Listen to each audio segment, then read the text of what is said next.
All right, good evening.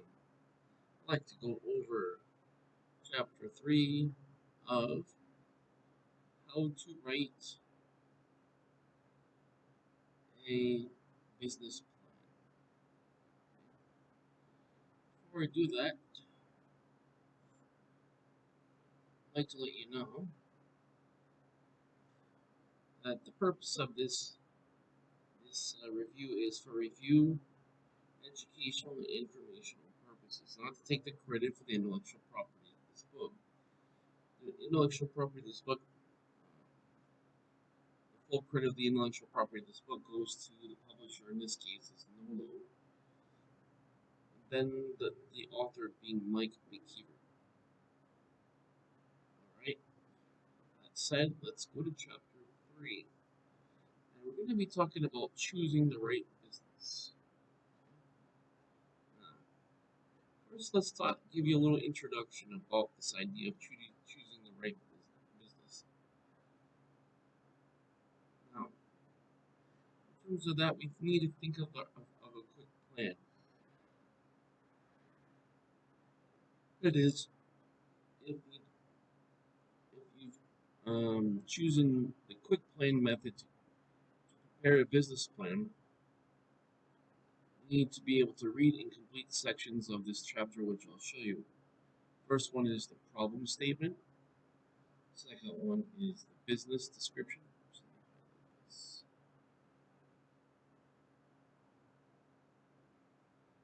Second one is the business description, and third one is the forecast sales revenue. Right now, this part of the book helps you determine whether you have chosen the right business for you and the one you know you will like and will work hard and make economic sense. Most experienced business people complete several steps as a rough and ready template to decide whether to complete a plan. If your business passes all these steps with flying colors, it means it's a good idea to write a full business plan, although it doesn't guarantee success. On the other hand, if your proposal doesn't pass, you'll probably want to modify or change your plans altogether. You feel like most people, chances are your business will pass some tests easily and fail some of the others. Here we have example of an example person who has done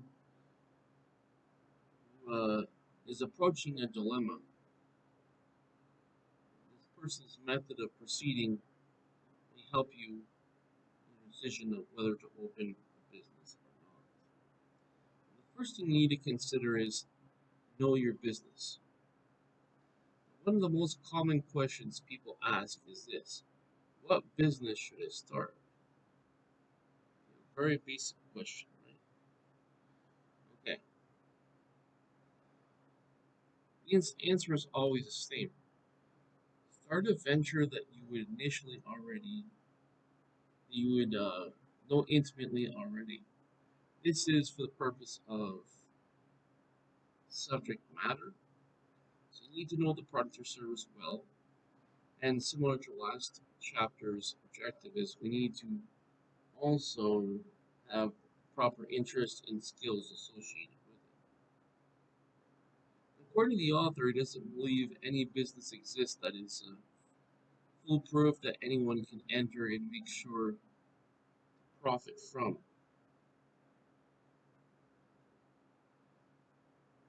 On the other hand, a skilled, dedicated owner that can make a venture successful when others have failed. This is a sign that you would be good at this and you're suitable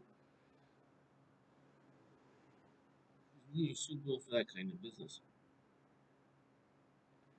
Also, we need to remember that your potential customers will exchange your money only with the conviction that you are giving them their money's worth.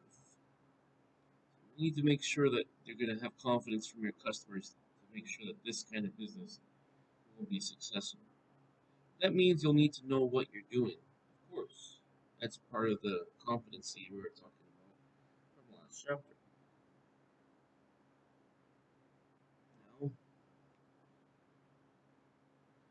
many people enter businesses they know little or nothing about. That is a definite mistake.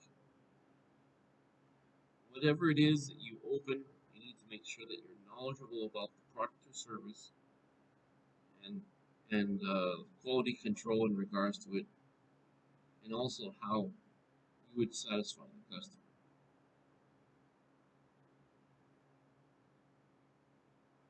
Okay. Now,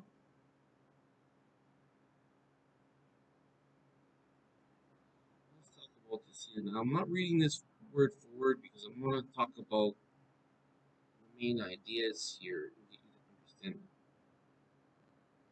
Okay. Now, let's talk about. Oh, I'm not sure what happened with that.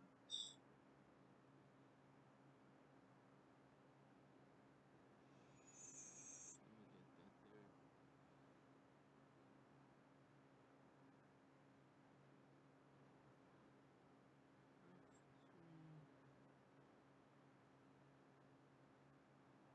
Hold on 1 second, guys.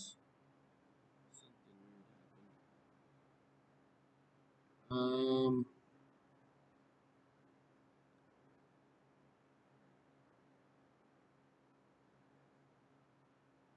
second, guys. Make sure anything playing in the background is paused. Sorry for the interruption, guys.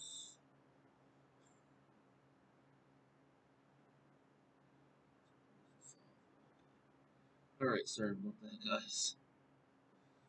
All right, now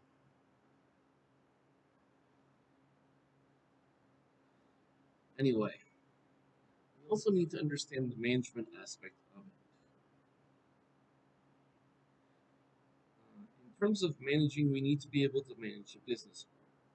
In terms of a management philosophy, it says that a good manager doesn't have to know every job, only how to get other people to do this.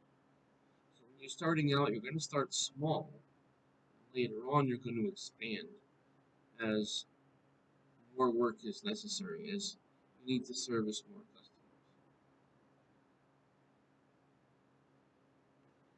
For a small business, this is going to, so for a large business, you're going to need to hire other people, but for a small business, you're going to need to do it yourself. As you expand, you'll be hiring people, but for now, you'll need to have all the competency yourself. So, the rule of thumb is don't start your small venture until you know it from the ground up. What this means is you're going to need to know every aspect of the business because you're going to need to make sure that everything is done right, and then you're going to have to check the quality control.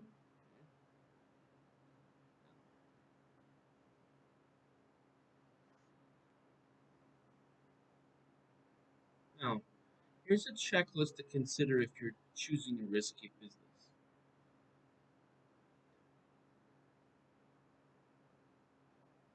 When considering the business, it is helpful to know if you can typically how you typically fare. For instance, here's a checklist types of businesses that are higher than average failure rates. One is computer stores, laundry and dry cleaners, florists, used car dealerships, gas station, local trucking firms, restaurants, infant clothing stores, bakeries, machine shops, car washes, e-commerce, grocery, and meat stores. Now, one thing I would disagree is e-commerce because it depends on what your goal is. But it depends on exactly what you'll be doing. But as a general category, these are some things to keep in mind according to the author. If your business idea is on the list, it doesn't mean that you should abandon it automatically. However, it means to remind you to be extra critical and careful when preparing the plan. Remember that. Be extra careful when preparing your plan.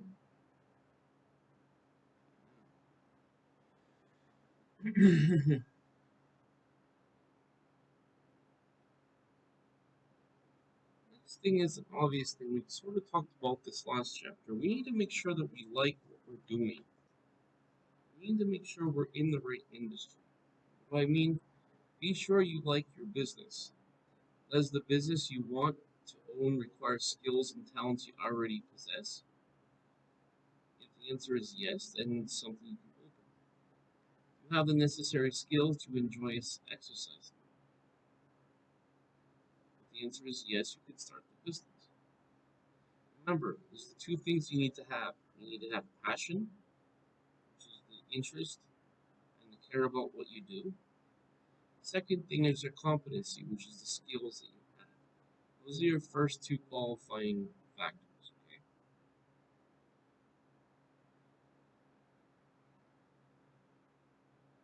Okay?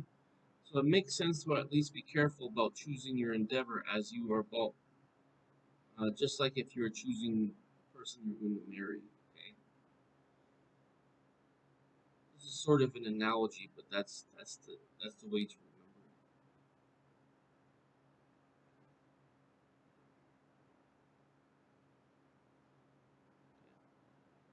Now,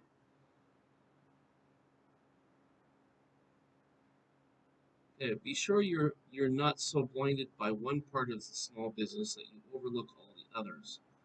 Remember, you need to consider all factors. For example, suppose you love music and making musical instruments. Running your own guitar shop sounds like it'd be great fun, but it would be maybe it would be, but if you see yourself contentedly making guitars all day in a cozy little workroom, you better think again. Who is going to meet customers and keep the books and answer the phone and let potential customers know your business? See, um, if you're the only one running the business, you'll need to do all that. Of course, you can hire out, but it'll depend on your budget and what capital you start off with. Okay? If you hate all those activities, you either have to work with someone who can handle them or do something else. Here's one thing to think about when considering how much you like your business idea. In fact, it's a danger that threatens almost every potential entrepreneur. Precisely because your business idea is yours and you have to have an emotional attachment to it. When the author says emotional attachment to it, referring to whether or not you care about it, okay, that's the emotional attachment. Are you passionate about it? Do you really care about it and want it to succeed? That's what they're talking about. You should, in other words, you of course you should care about it. Your belief is their idea to help you wade through the unavoidable muck and mire that lies beyond a good idea. And so lies between a good idea and a profitable business. However, your ego involvement can also entail a loss of perspective. So you don't want to get the ego in the way, thinking I'm really great. You need to be objective about what you're doing. So basically, when you look at it, you want to look at it from a third person's point of view, an outsider's point of view, and say, okay, if um, objectively speaking, will this work or won't this work? That's basically what it means. Okay? Now, so first, you need to be sure you like your business. Second of all, you want to be able to describe your business. Describe what kind of business are you in. First of all, what is your good idea? Or what business do you want to be in? It's time to look at the specifics of the business. Let's say you want to open a restaurant. What will you serve? What will your sample menu look like? What equipment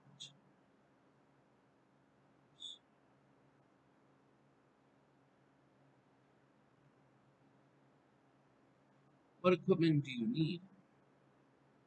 You have to consider all those things. You consider that. Say, okay, do I have sufficient capital to get what I need?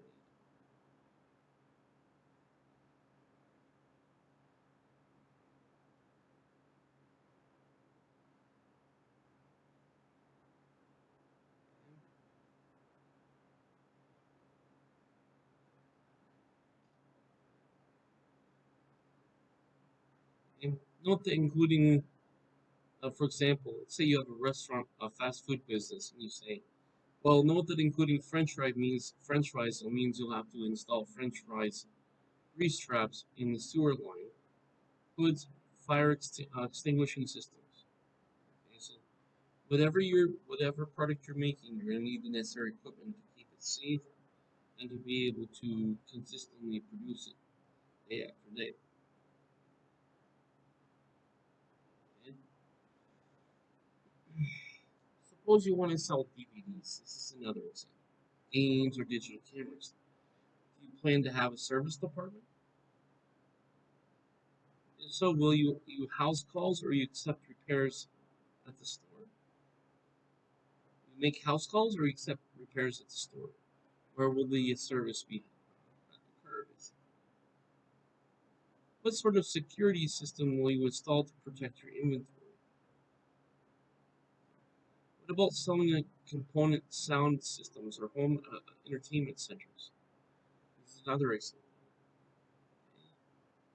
What about the competition from nearby retailers? In other words, we need to consider our competition. Answer to these types of questions will be crucial to the success of your venture and to writing your business plan. Let me just tell you that this will be hard. Personal experience, if you need to write, you need a written document, even if you're sure that you know exactly what business will do. With the foundation document to refer to you, they're less likely to forget your good plans, resolutions, and the idea of getting your business underway. Any changes you later make will be both consciously and with consideration. See, the important thing is you have something on paper that you can refer back to. So you could say, okay, this is the original plan, this is our blueprint, and then we can make changes to it accordingly. So let's say we write up an edited form of document. So we start with the original one, and then we do a business report where we talk about what is happening operation wise, philosophy wise, or any other part of the business, how it's changed and what is it now. Okay. The next step is you want to identify the type of business. Now find the business category that you're looking for and make sure it matches the business that you want to run. So first, you want to think of the type of business in terms of its category. Now, take caution. Each of the business categories requires different skills to run efficiently, and we're just doing this for brainstorming purposes. Many small businesses involve one or two types of businesses in the same endeavor. Okay? But if your idea still involves several types of businesses, it may be too complicated for you to run efficiently. As a general rule, small business work best when your owners know exactly what they are about and to strive for simplicity. Okay, let's talk about some ideas, okay? Talk about a general idea. We have different ideas like retail, wholesale, service. Now, just to let you know what these are, a retail business buy merchandise from a variety of wholesalers and sell it directly to consumers. Okay? So, some retailers provide service and repair facilities while most do not. Most retailers just take in the goods and mark up the price. Okay, so, basically, what you're looking at is you buy up items for a certain price, then you need to determine what's going to be your sales price. For example, suppose you buy a computer for example, I don't know, $500. You're going to need it to sell for more than $500 because you need to make a profit. Also, you need to consider the fact that you have other expenses to take into account, such as overhead expenses, electricity, utilities, taxes, and also yourself needs to get paid. When you take all those things, you have to look at something called a break-even point. So what you do is you add all those up, right? And then you add to the original, and then you add to the price of acquiring the goods. You take the total price, that's your break-even point. Once you know your break-even point, what you do with the break-even point is you add normally at least 15% margin. Now the margin is how much profit per unit sold. Okay, so keep that in mind. Also, there's other ideas like supermarkets, mail order catalog merchants, online sales, which is otherwise known as e-tailers. That's something. Now, my recommendation, if you ask me, because this is a review, I recommend to start a business that has the minimum startup cost and the minimum maintenance cost. So whatever it is, especially if you have meaning the less capital you have to start with, you have to start with a business where you have to do it in a way that requires less cost to operate. So that's on the retail. Now this is the same for all these types, but I'm just going to talk about these and just get you thinking about what type of business you want to be. Now the other one is a wholesale. You can sell by retail, you can sell by wholesale. Now wholesalers buy merchandise from manufacturers or brokers and resell the goods to retailers. Okay. Now, when you do that, if you're a wholesaler, you have to consider the distribution activity where you have a total amount of inventory and you just sell a total amount of inventory per month.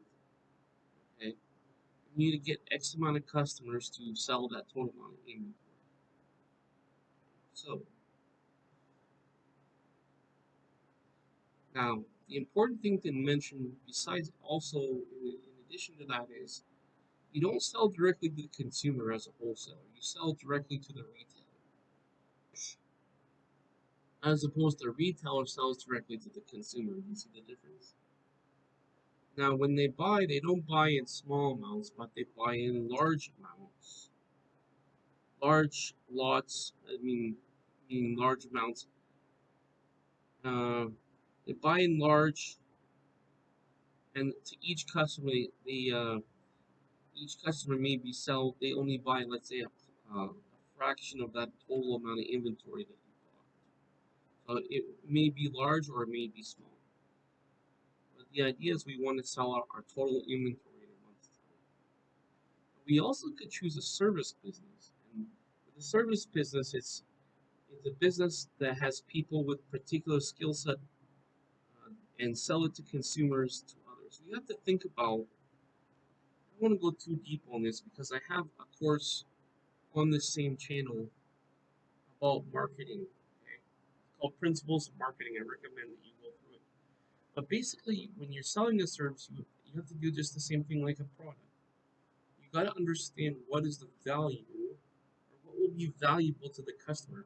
In other words, why should they buy this and what is the ongoing value that your service offers. Okay?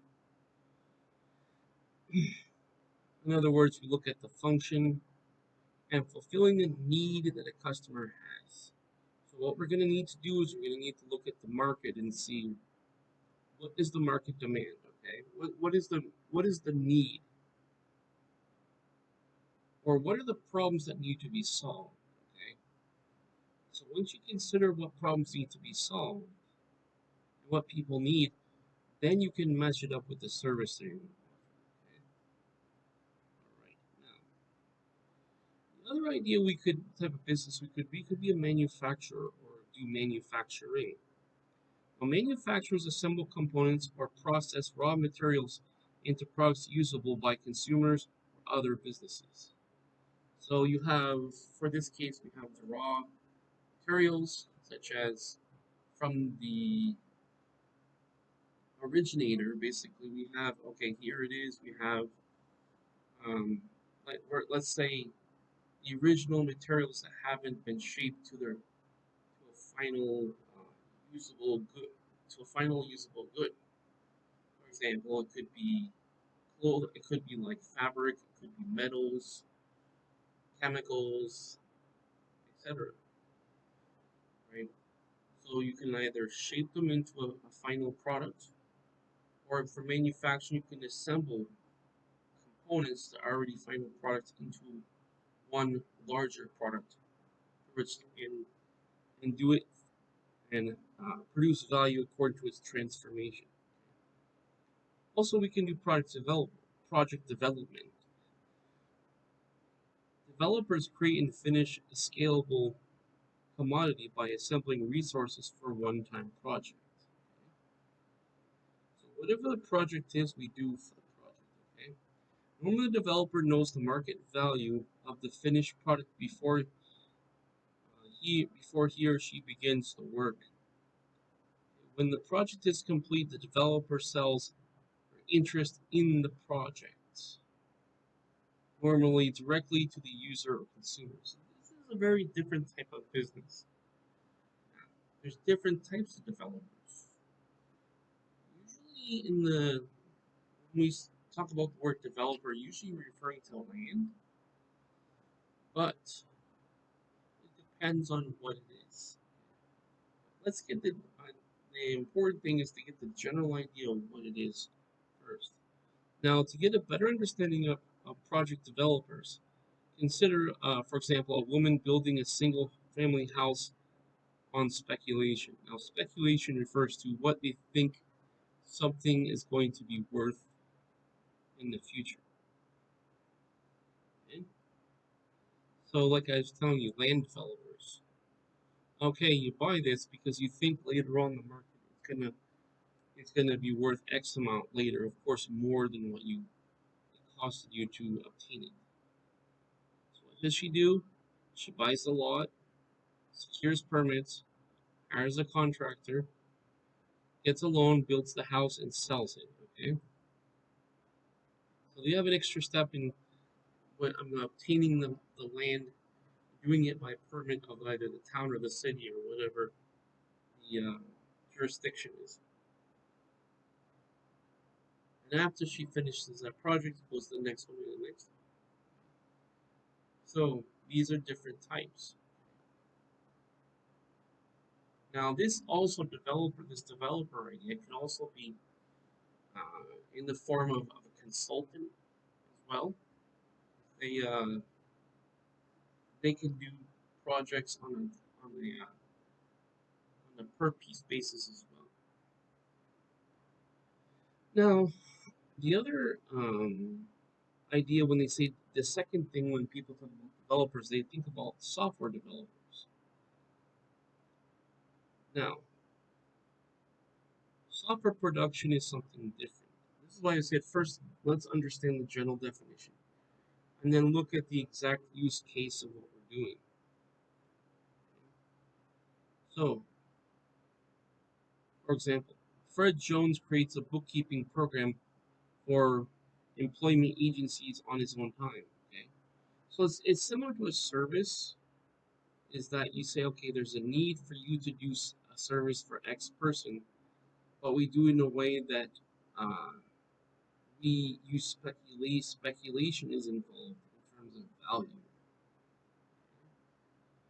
So that's the missing ingredient is speculation, which is the difference between product development and other businesses is speculation. So then again, of course, he sells or licenses the product and markets the rights to another company. For example, for $1,000 cash and 5% of the future sales. It could be any type of arrangement, but this is just one example. Fred is the product developer and Acme is the manufacturer. And Fred also produces the copies and markets themselves. He acts as both the developer and the manufacturer. So in this case example, he would be basically the originator. Now, the originator is the person who originally has the raw materials. Now, before we do it, we need to consider an example of what problem we're going to solve, or what is the reason why we're in business. So, there is an old saying in business: for every problem, there's an opportunity. So, successful businesses share a common attribute. They do something useful for their customers. One way to determine if it's useful, um, one way to determine what is useful for customers is to identify and describe the problem that is your business will solve. Exactly what I've been saying. Right? In other words, why is he having you do it instead of himself or herself? Why he has a problem he can't solve? He has a function he cannot do. So he's asking you to do it or you to solve it. Do you understand what I'm saying? For example, if he doesn't have the time to do something, he asks you to do it because he doesn't have the time. For example, in this case of the window washing business, he doesn't have the time nor does he have the physical ability. This is a common idea, right? So he pays you to do that job for you. Or if you have a unique skill that this person doesn't have but needs done, he'll hire you to do that as well. Now, if you accurately understand your customers' problems and needs, a business will have a better chance of success. You need a clear picture of what you're doing. Why are you in the business? That needs to be clear, where you can explain the value proposition, which is what makes what you're doing something that people find that they should pay you money for.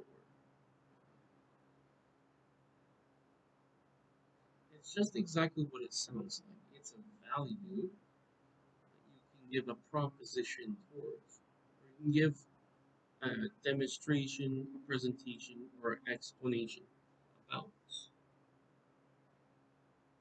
And then there's another way to understand this too. First, we want to understand it from your point of view, what you're offering. Then compare it to what your customers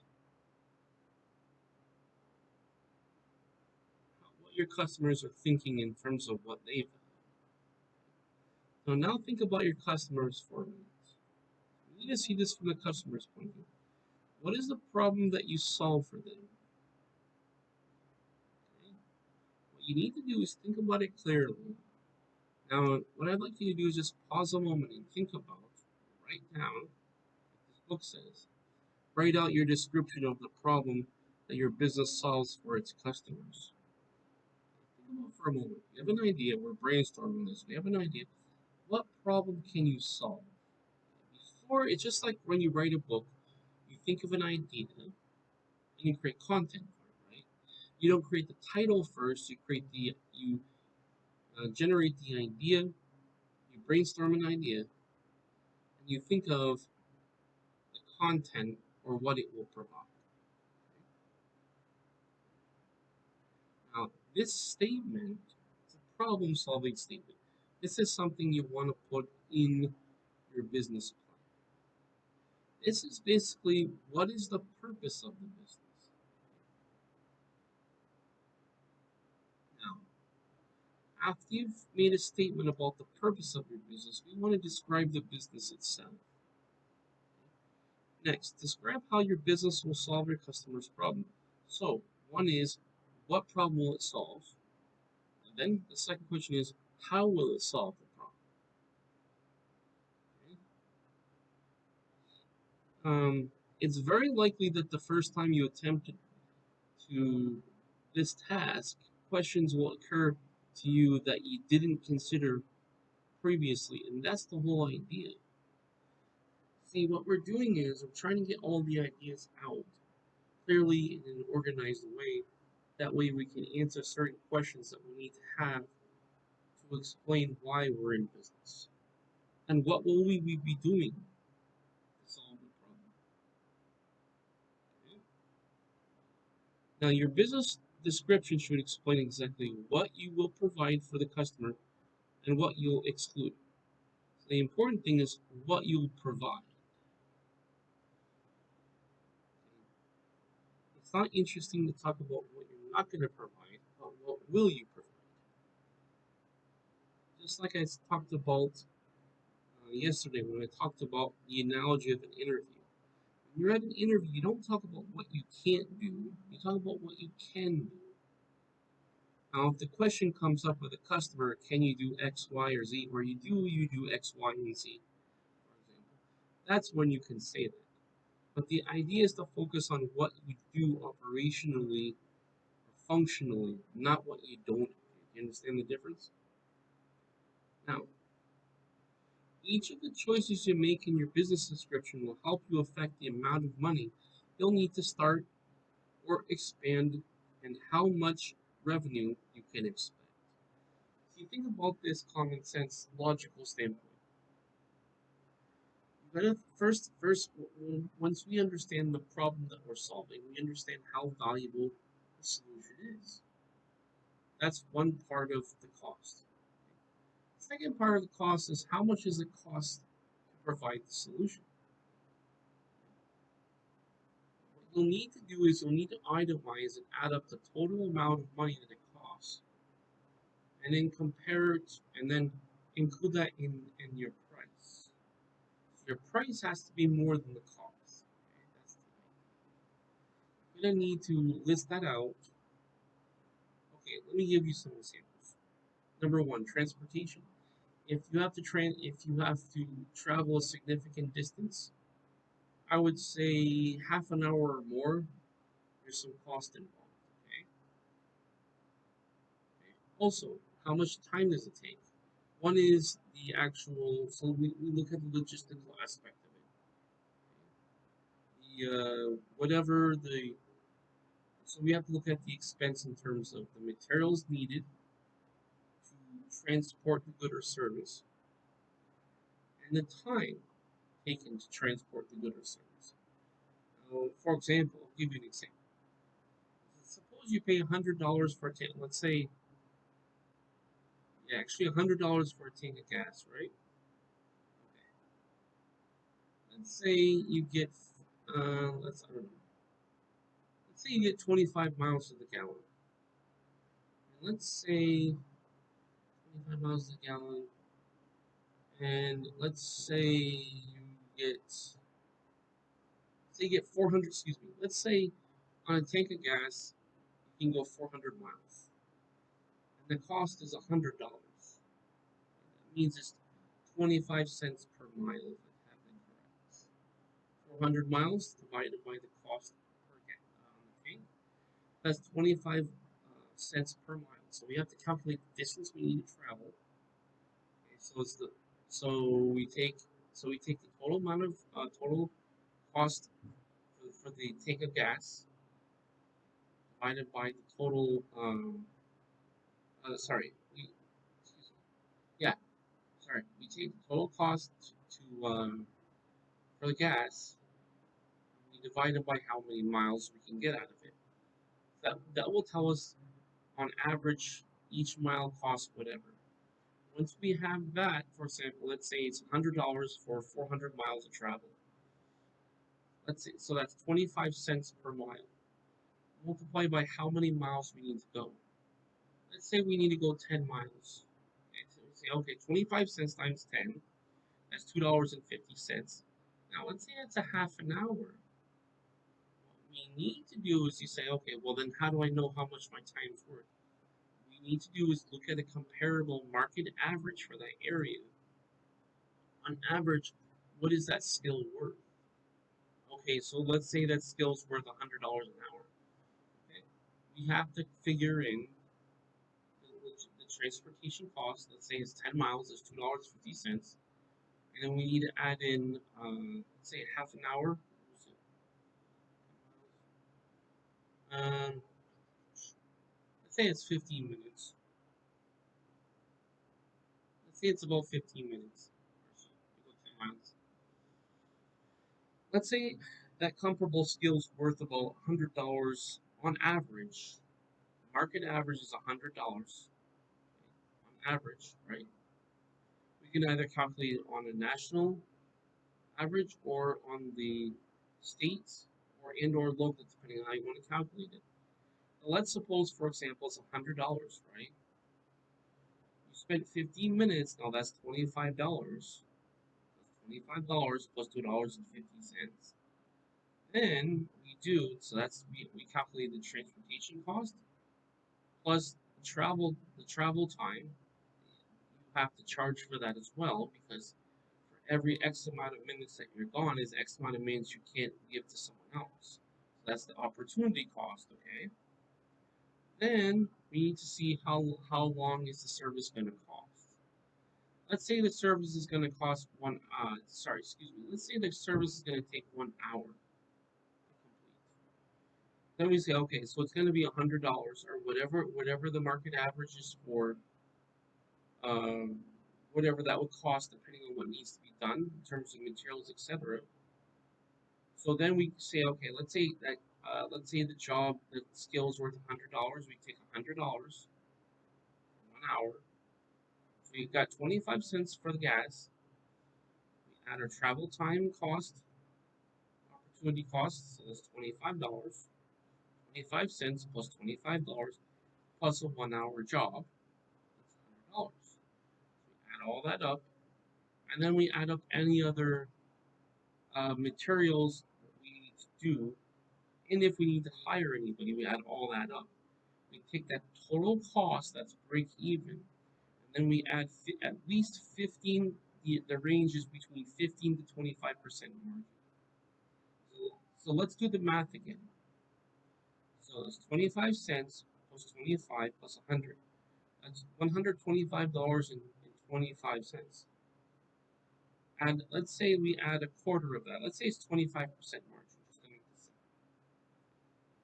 So we need to include another $25, $25 and one quarter. Excuse me, 1/4 of 125. So that's $6 and change. So let's just say 625. So now we're talking about.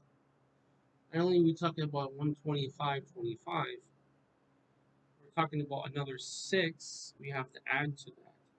So we're gonna have to charge 131 or $131 or $132 in that range as a minimum, just to get a minimum profit. So that's how we calculate it. You understand what I'm saying? All right. Now that's the math behind it. We want to look at that as a minimum. Now, here are some general business questions we need to ask ourselves. Now that we've looked at the math, how to calculate what we would charge, let's look at some general business questions. Number one, as we said, what problem do I want to solve for my customers? Who is the typical target customer? So, who is our customer? That's the marketing aspect.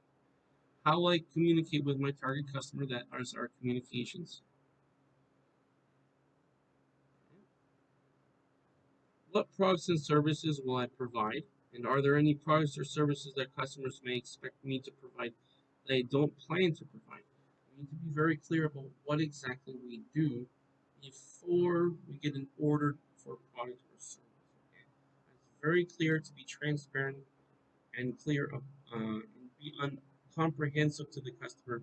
That way they can understand what exactly we do. So that way they know what they're getting for what they're paying for. The thing is our location. Are you going to have a physical location or will this be an online location? Where will I buy the products I need? Now this is basically your supply or your supply chain. Who will supply you the equipment and products that you need to do this product, to make this product or do this service? How many hours will I operate? So if for some, so the reason why this matters is because we have to look at how many customers we have, multiply by, or excuse me, what we do is, We take how many customers we have, multiply it by or let's say, let's just put it simple. Let's say, and this is not exactly how it worked exactly, but let's say every customer took 1 hour to do. Okay, let's say we're available, I don't know, 12 hours a day, 10 hours a day. Let's say 12 hours a day we're available, right? So let's say we charge, let's say $126 an hour, right? Okay, multiplied by 12 hours, that's $1,260. Okay, now we look at how much per hour we're going to charge. We say, okay, we have a goal to make X amount of money. How many hours do I need to work to make that X amount of money? And also depends on whether this is going to be a full-time thing or if this is going to be like a side business. You have limited hours. Okay, that's the other aspect. So one, we need to have a goal on how much we want to make. Second of all, we need to look at our time availability. And who will work for me and how will they be paid? If you need to hire somebody as an employee or independent contractor, we need to consider that. Okay? Also, who will handle critical tasks like selling, ordering, bookkeeping, marketing, and shipping? If it's a one-man operation, you'll need to do that. So if you don't have all those skills either, you need to consider doing a different type of business or getting training before you start the business. How will I advertise and promote my business? And again, that is a marketing aspect. This is where no matter what type of business we do, we need to understand marketing. Then we need to consider competition. Remember I told you about SWOT, strengths, weaknesses, opportunities, and threats? Well, that last thing we need to consider is the threats, which is a competition. What are our competition strengths and weaknesses? Okay? And compare it to your strengths and weaknesses. Okay? So that will determine the niche we're going to be in. We know an industry. Now, from the industry, what area of the industry? For example, cars. Okay, let's suppose we sell cars, for example, right? What kind of cars are we going to sell? Generally, the general type of cars. So your segment, you have to consider the segment of where we're selling to. Okay, that's part of our demographical information. So we need to know generally what type of cars. And then based upon our competition, can we compete against our competition in that segment? And if the answer is no, we need to choose a different segment. And then based upon the segment we choose, we need to have something where we offer a unique value proposition, where we offer something different than our competition. So that will create our strength and differentiate ourselves in the market. So exactly I didn't even read this, but exactly what it came up here now. How will I be different from the competition as seen through the eyes of the customers? Remember, when you do things, needs to be customer centric. It needs to be from the point of view of the customer. Okay? Don't forget that. Now, keep in mind that some issues businesses face can be categorized by business type. Make sure your business description addresses both general business questions and applies to your business and questions specific to the type of business. So we need to know the type of business first. So remember the type of business, that would be your industry. Then we need to know the general, so we need to know the general, the type, and then the general classification, your segment, and then specifically, what niche are we going to be in? Now, remember we mentioned retail, wholesale, etc. Remember for retail, how will I keep abreast in the fashion and taste of the field? Think about that. We want to keep our product offerings fresh and in demand from our customers? Number two, does my location have enough drive or walk by traffic to support my business? Or must I rely on heavy advertising for sales? So we have a physical location. If it's a physical location, needs to be in a good area. Okay? We need foot traffic. It also needs to be an area where you have people who can pay the price for the part of service that we're offering. And then also we need to get our name out there and have people know that we offer this product or service. Okay, so that's the advertising. We need to understand how to advertise, how to show value for our products. Okay, now also consider it's best to be in a shopping center with high rents and operating restrictions, or is it better in a separate location with a lower cost but less drive-by or walks-by in traffic? The way to answer that question is to consider return on investment. So, for example, let's suppose you pay a high cost for rent, right? So, let's say you have two choices. One, for example, costs $100, right? Actually, let's do this more realistically. Let's suppose you have two options. One costs 1,000, and another one costs 10,000 for a rental place, right? But the one with 1,000, we have to see what we're getting back in return. The one with 1,000 gives you, let's say it gives you a return of, for example, $100,000. But the one with 10,000 gives you a return of $1,000,000. So you have to look at the percentage return. Which one gives you a greater percentage return? So, so if it's you're getting a 100-fold return, that's better than getting a 10-fold return. That would be better. But also, you need to consider whether or not. First, we need to compare which one gives us a better return in terms of investment or profit margin. Second of all, we need to look at the total revenue. Is the total revenue enough to pay all expenses and to also get a profit on the business? If the answer is no, then it's not a good location. Also, you have to consider whether it's in your budget to do that, of course. That would be probably, of course, the first thing. You need to make sure you have a budget for it, and then after you, if let's say if you do have a budget for it, you need to consider the rate of return. As in, when I say rate of return, I'm referring to the profit margin. Also, we need to consider how much inventory will I buy in comparison to expected sales revenue. Now, for a retail business, you're going to need to carry inventory on hand. Okay? Now, for wholesale, we need to know which product lines will I carry in inventory and will I order as required. First, what we need to do is we need to understand what our customers want. What items do they want? Those are the items we get.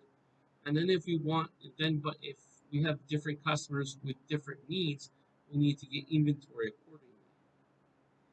And then, will I carry amounts for my customers or work on cash only? Now, cash only means that you order the goods as they purchase them. That's what a trade business does. Wholesale versus you can have wholesale that carries inventory in a warehouse long term. Those are two different things. Are there any exclusive distributorships available to me? So basically, you can do the distribution yourself, or you can pay someone to do the distribution for you. In terms of a flat fee you pay them for each sale, commission you pay them, or just for the logistical purpose of distributing it, physically distributing it. And also, will I have to will I have to market all the parts myself, or the manufacturer have the marketing programs? Okay. Normally, you'd have to do it yourself. In terms of the service business, I'm just going to go through each one, and I'm going to give you the things you need to consider to determine whether or not you can be in this type of business. Are my credentials and skills equal to or better than others in the field? Now, when we do that, we need to consider what we're offering and the niche in which we're offering it. Now, can I sell my services as well as I can perform it? That's the second thing. Will I work on speculation or insist on cash for each job? That's the important thing. Do I have a client list to begin with, or will I need to start cold? This is an important thing. You can do actually a combination of things depending on if you're in multiple niches, right? For example, let's say you're in education industry, right? And you have different ones: private education, public education, governmental education, right? And then from private education, are we talking about school or are we talking about tutor? In the tutor, as a tutor, you can offer different services. Technically, I guess you could say a private tutor would be one segment. And then as a private tutor, which niche? You go with private tutor as a segment, and then the niche would be, okay, are we doing business English? Are we doing children's, saying beginner? What levels of are we teaching? And then are we doing specialty tasks? The more specialized it is, the more you can charge because there's less people are able to do it. Also, am I better off associating with others or being independent?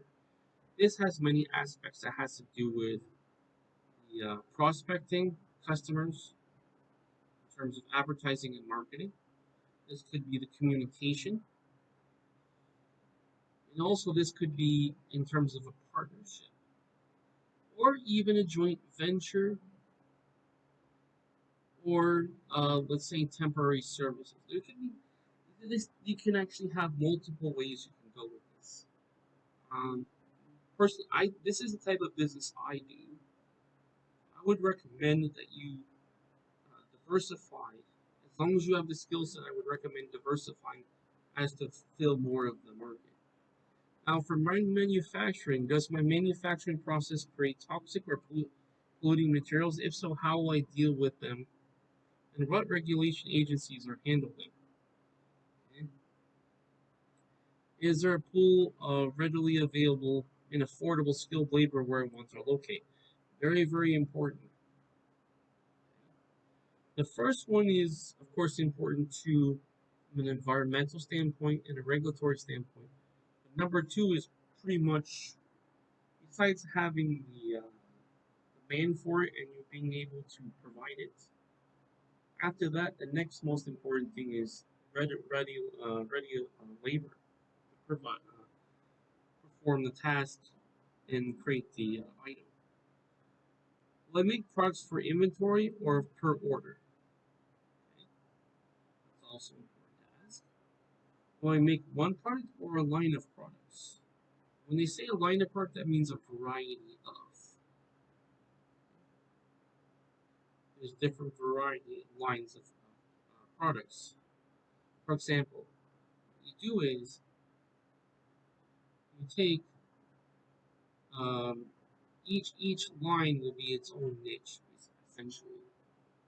So, for example, you have going back to the car analogy, you have your segment which is luxury cars, right? But then you have different lines that's going to be based upon the price, features, okay, and other benefits to the customer relating to the purchase, which is usually what they call value added, where you have extra features and extra things you can add for the price that you're offering, that you're charging for the car. Will I make one product or a line of products? Okay. If I succeed on a small scale, do I plan to sell out to a large company or try to compete nationally or internationally? We need to know our geographical market. That itself you need to consider. Now, we need to consider the demand, the availability, and the logistical considerations in terms of what you can do or what budget you have to transport it yourself or another company. So we need to know the market locally or nationally, and also can we expand into an international market?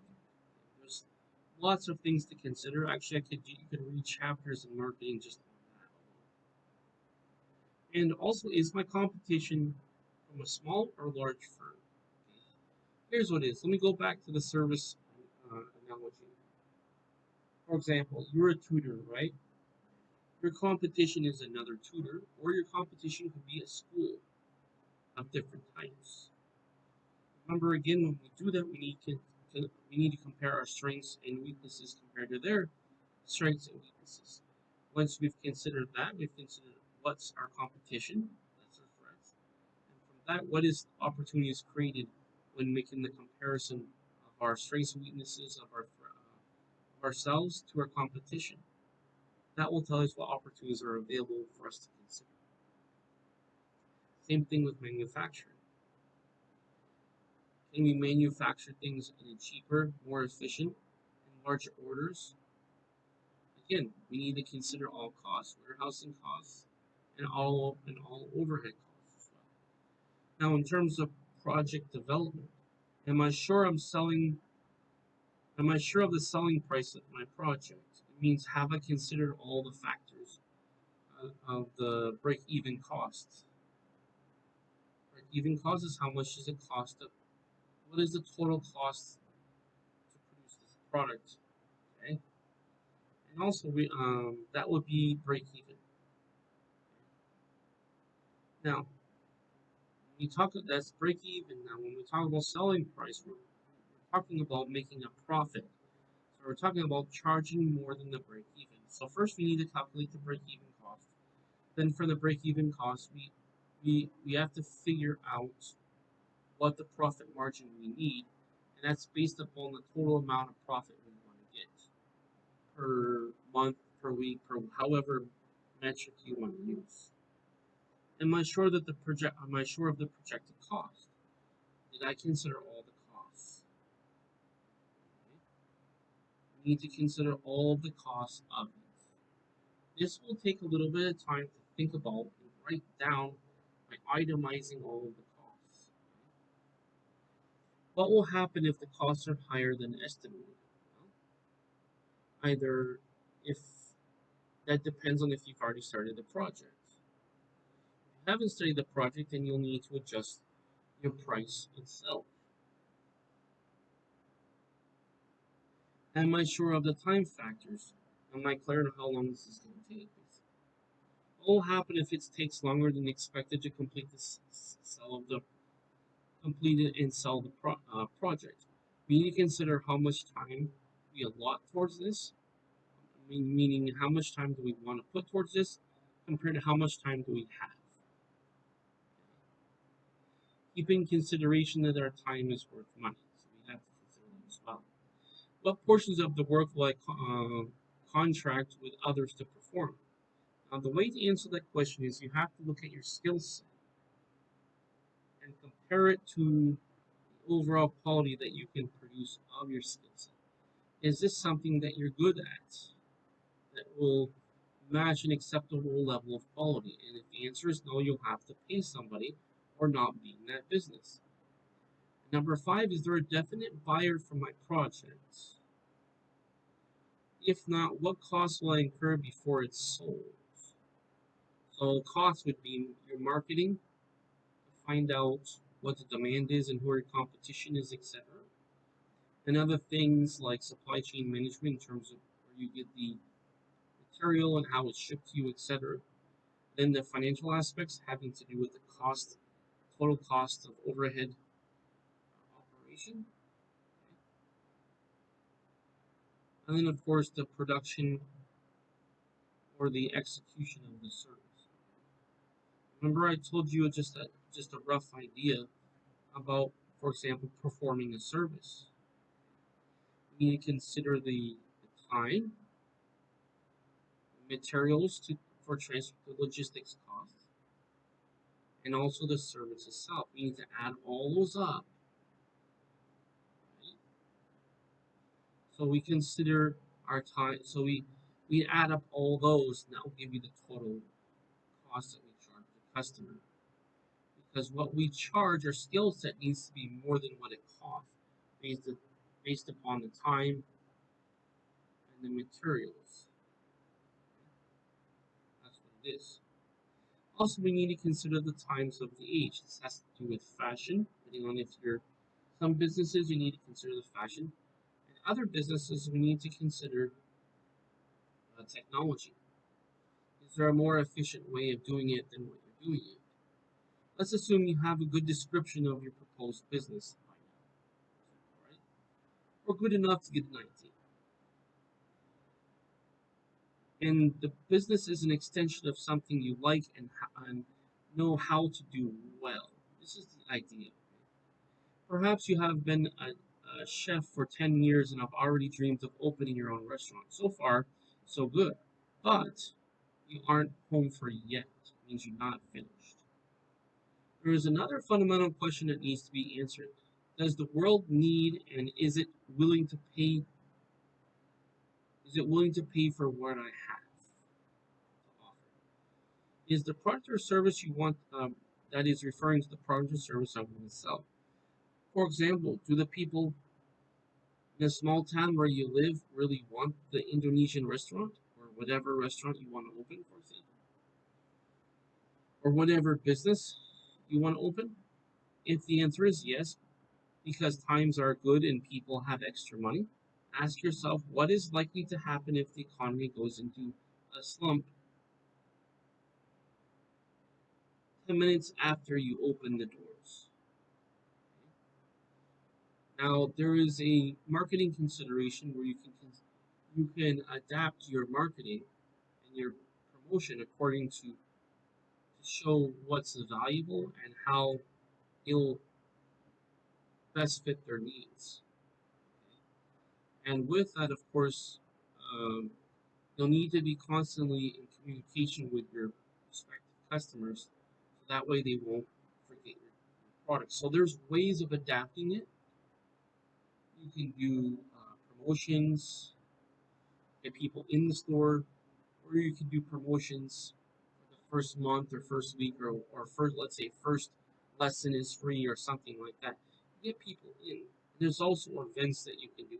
There's a variety of marketing tactics you can use, but that's basically what you want to consider. Now, also, so we need to consider what people like. It's the taste.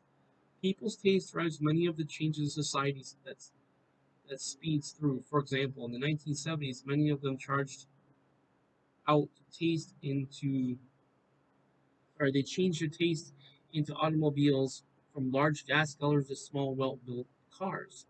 American manufacturers didn't recognize the change in taste until they went broke. We need to know in advance what people want. We need to do a marketing study. Okay? Do a marketing study to know what's the demand. Because interest change and demand changes for various reasons. You need to consider what's popular or what are people highly interested in right now. Okay? Now, so what do people like right now? That's your case. Now, trends. What's commonly happening right now? That's the trend. It's one thing to understand the person's tastes that have changed and will undoubtedly change again and again, but it's a lot harder to accurately predict what will be popular in a few years. I wish there were a central source of information about predicting future trends in a field, but there isn't, at least not so easily. You can project an approximate where things are going approximately, but you can't say exactly. A little research can do wonders, uh, and relates to trends. Because what you need to know is what is happening now and what happened recently. Now, there's various companies that can give you demographical information and also what's popular according to industry. What you need to do is you divide this by industry and look at the trends. If you don't have the time nor do you have the capability of doing this on your own, what I recommend is paying a marketing company to give you this information. Or you can research it online and find out at least approximate what the trend is. Because you don't want to position yourself in the market where it's ending. See, the reason is because if you have a product, it goes through what's called a product life cycle. There's a beginning and there's an end. If it's something that technology is changing, then of course you don't want to produce a product. If the service is no longer something that people use anymore, you don't want to do that service. You always want to match up what you offer to what is in demand at the time. Now remember, the goal is to know enough about your proposed business to spot the trends that will continue in the next into the next decade. So you want to know what's happening. You want to know what recently happened. Depending on the industry, there's a certain amount of time in the past compared to now. What happened in the recent past, depending on the industry, what's happening now. Okay? And depending on where it is in the service or product life cycle, you also need to also next think about what's going to be likely happening next.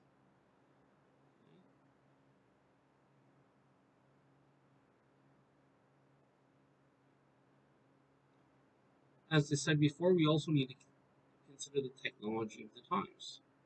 Technology is your innovative kitchen appliance, home computer, any other gadget that is used to fulfill a function that's commonly used in society. Depending on the industry, will depend on what tools that's needed and what technology is required to fulfill that product or service. Okay? Now it depends on what they're trying to accomplish. Okay? Are we and relates, and then we also can have to consider how does it relate to the industry that you want to be. Okay? Now that is what you generally want to do, but you also need to look at the downsides of technology. Of course, there's a downside to new technology.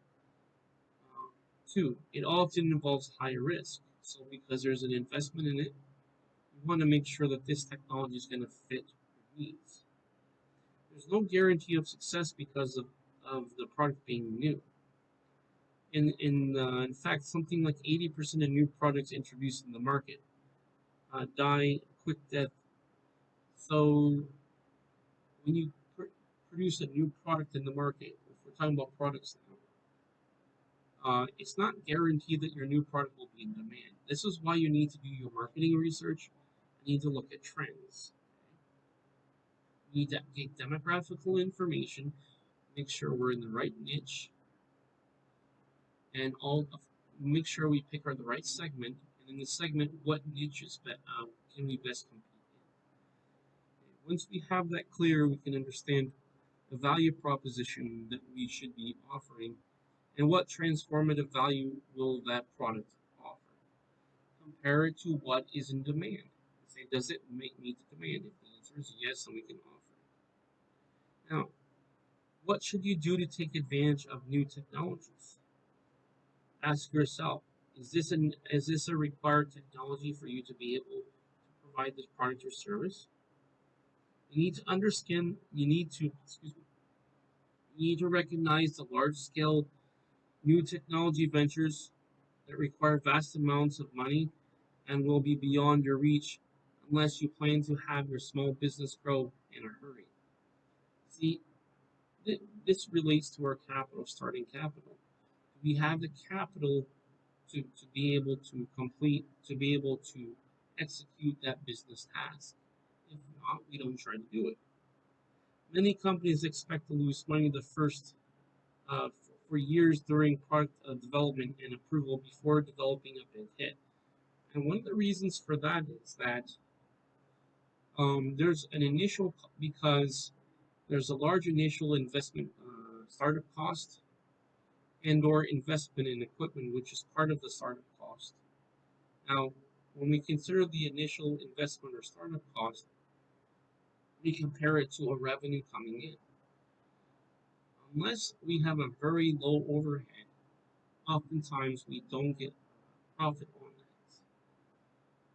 The idea is that we want to keep, again, I want to talk about strategy for a moment. We want to keep the overhead low as to increase, to make sure that we can make a profit the first year. And if not, we'll have to consider that. Can we afford to not make a profit and just break even? Make sure, of course, we're not losing money. There's also creative ways that small business owners can find and participate in new technological trends. So, oftentimes you'll find yourself that you will need to think outside the box. That's being creative. When we talk about creative ways, we talk about other ways besides what's already thought of. Or what are some other ideas we can do that will satisfy the need of the business while providing a product or service as required? Do we need to think smaller in terms of operation, or do we need to think bigger? That's another thing we need to consider. Okay? All right. We need to pay attention to new develops in your chosen field and think about how you can take advantage of them. Now, this has to do with our market, geographical market. Now, a lot of this has to do with marketing. We have to look at the regulatory considerations. We have to look at the We'll have to look for that. We need to look at our geographical, regulatory, and then we also have to look at our market changing conditions as well in terms of demand. So if things change, we have to consider, can we still stay in the market and make money? Can we comply with all those factors, or can we not? We have to consider whether or not we can meet those conditions.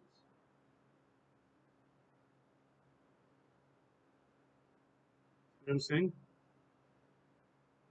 All these things we have to think in advance. We can't just do it without thinking about it. Now, can your business benefit from creating can you create an app where you can streamline the process and you can save time? And can you afford to create such an app? And what does that app do that's worth the money that you spend on it? Can you modify your software or website development business to accommodate massive app markets, for example, in the case of software development? In short, new technology is a mighty engine that can pull the economy in new directions at terrific speed. Means that technology can change the market quickly. Be sure you're riding on the train and not picking daisies on the tracks in front of it. We need to make sure that we pay attention to it, we react to it correctly, and we protect ourselves from any adverse actions as well. I'm going to have you read this e-business basics, okay, on your own. This has to do with having a business online. There's other things to consider depending on whether it's physical, whether you have a physical location or it's online. There's different considerations. And how does that relate to your business model? Is it retail, wholesale, service, product development, etc.? Related to, so that's the third consideration in the 4 P's of marketing. Remember, the first one is product, or in this case, service, price, place, promotion. What's the third one? Place. So, depending on what you have, and this has to do with operations, is place. So, with the place will have a consideration according to what you're trying to do and how you're trying to operate the business. Are you operating the business in a virtual way online, or are you trying to do it in person? If we're trying to do it online, this is what's called the e-business. We do when we get sales, we generate it through online. Get online sales, and our advertising is going to be okay. Our payment processing is going to be online. See, everything is centered around this idea of the concept of place and the third P of marketing, the third out of the fourth P of marketing, which is place, or what is the location in which that we're doing business, online or in person. Remember, we just talked about break even analysis. Will your business make money? Or how can your business make money? I mean, as in, how is it calculated? All right, now, I just talked about that. So, how can you tell if your business idea will be profitable before you implement it? Honest answer is you can't. You don't know what your success is going to be. From one day or another, it could change, but you can see whether it's a viable model. You can see whether or not you have the capability to run it, you have the passion to do it, and if you have this and you have the right plan for execution. Just because you can be sure you will make money doesn't mean you should throw up your hands and ignore the whole problem. We need to consider all aspects of the situation. What is the challenge or problem that's posed to the business? What are we trying to accomplish by having the business? Okay? You can and should make an educated guess about what this is going to be. So they use the acronym SWAGs, scientific well as guesses. The challenging part is to make your profit estimate according to this estimation. Okay? Your profit estimate. So remember, we talked about break even point. How much is it going to cost to run the business? That's your break even point. You have to charge at you to make a profit. You have to charge more than the break even. But to know how much it is, you have to add the break even plus a percentage of the break even. Okay? Because why do you consider the percentage? Because it's the profit margin unit. This is like the unit percentage.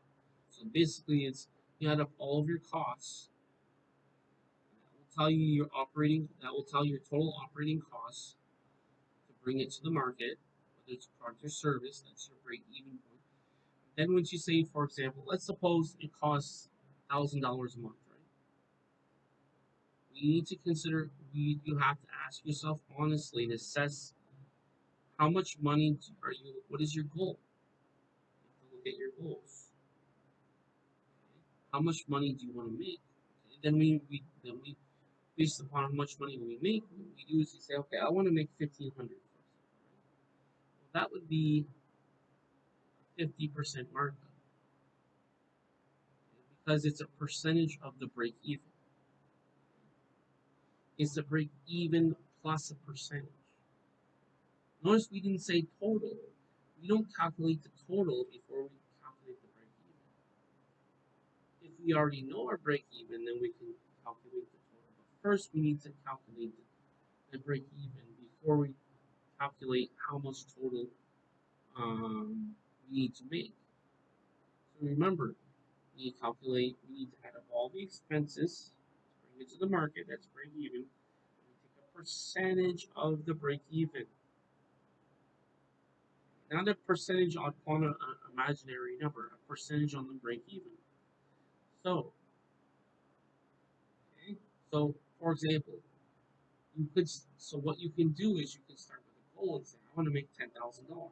Well, um, if it costs $10,000 to operate it, and you're not making any money, so you need to consider how much is gonna that's how much is gonna cost to operate the business before you consider how much money you're gonna make. Because if you're just breaking even, yes, that includes everybody getting paid. Yes, that's true. But you need to reinvest in the business to make the business grow. Right? Improve your service, right?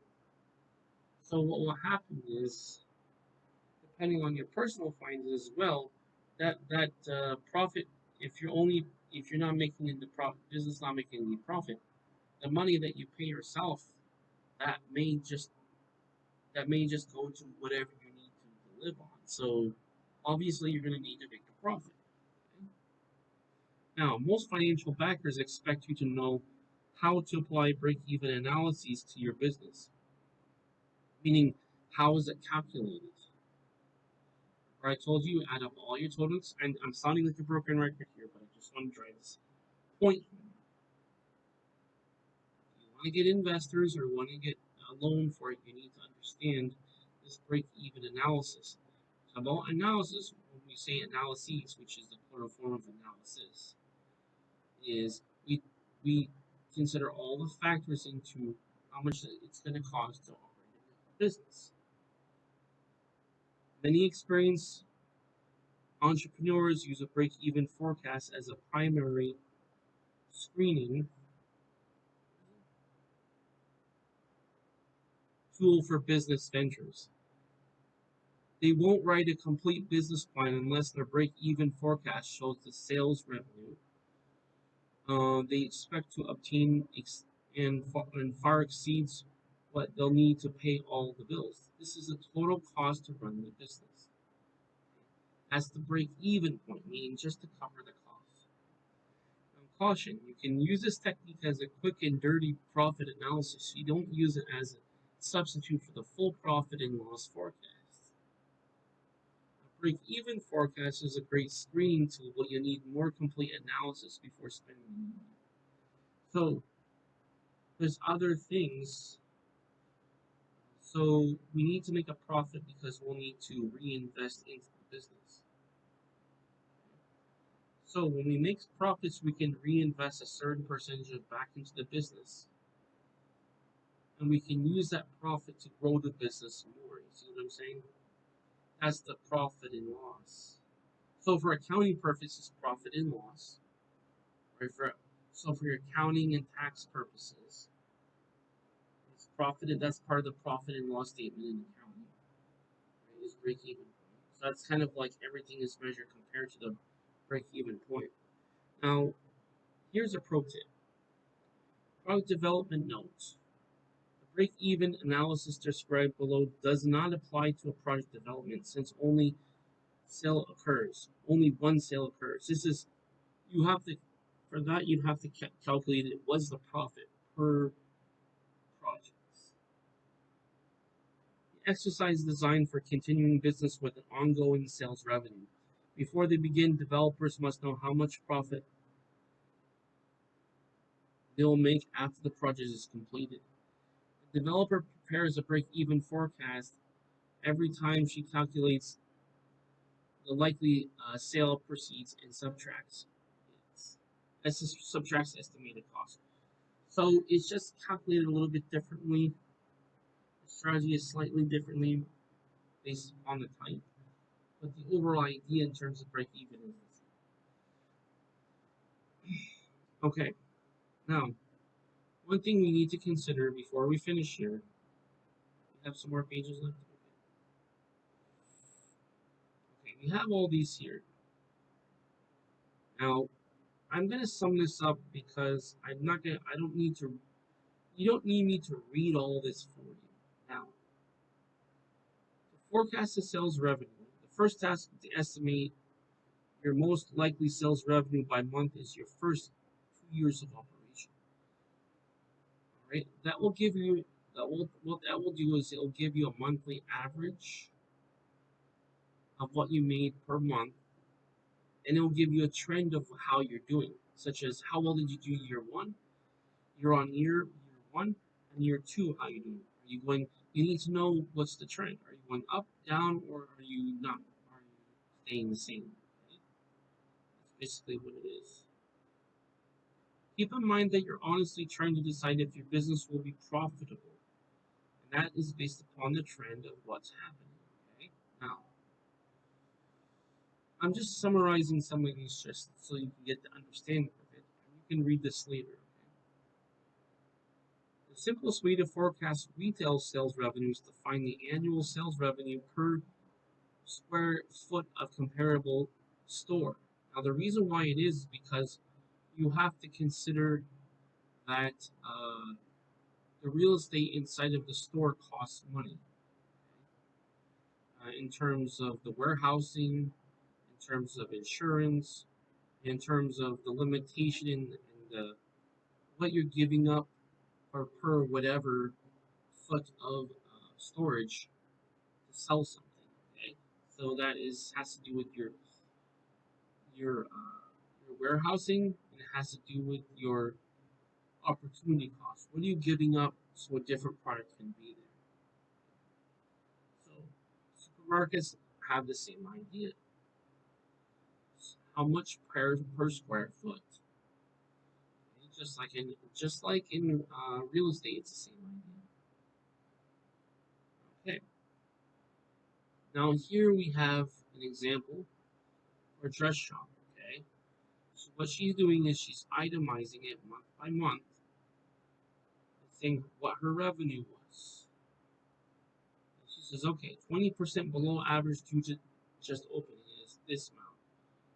And this. You need to look at each month what the revenue was. And then by 12 months, what's the total amount? We take the total amount, we divide it by how many months will give us our average. Now, we can, then there's two more ways we're going to consider it. Number one is we look at month to month, what's the trend? And the second thing is, so we can make adjustments during the year, we look at it as a quarterly basis. It's called a quarterly report. This is something called financial reporting or a quarterly report. What we do is we compile 3 months of data in terms of earnings, profit and loss statements, etc. How are we doing this month in terms of profit and loss? How are we doing in sales? How are we doing in costs? So if our costs are down, then our profits are up. Also, if our sales are up, that means our revenue is increased, which means our profit will be up as well. We need to look at also from a quarterly standpoint, so that way we can make adjustments during the year's time. Okay? We can't just look at 1 month because 1 month things can be bad or good during that 1 month. We want to see a trend of things, so that's why we look at 3 months and not just one or even two. Now we have an example here for a personnel agency. You see, you take the same principle and you apply it to whatever business it is. So what we do is we look at the revenue forecast for whatever industry it is. Okay, this is what's likely to happen based upon. Okay, then what we do is we say, okay, based upon what's necessary to run a business, essentially, we have our fixed costs. So we have two types of costs for considering break even. And by the way, all this has to do with break even costs. Is we have fixed costs plus a variable cost. Now, variable cost could be longer operate. It has to do with longer operation or other liabilities that happen in the business. Basically, your fixed cost is what is the minimum amount that it takes from month to month to operate the business. Your variable cost has to do with the difference between variable cost is the difference of what it was compared to what it normally is. That's the difference there. What you do is you can consider all those in your quarterly report. You can look from month to month. That's good. Even week to week, how you doing? But for an overall trend, you look on a quarterly basis, which is you consider 3 months. So once you consider your fixed costs and any other extra costs, which is your variable costs, or even something you didn't consider, you factor that into what your break-even cost for running the business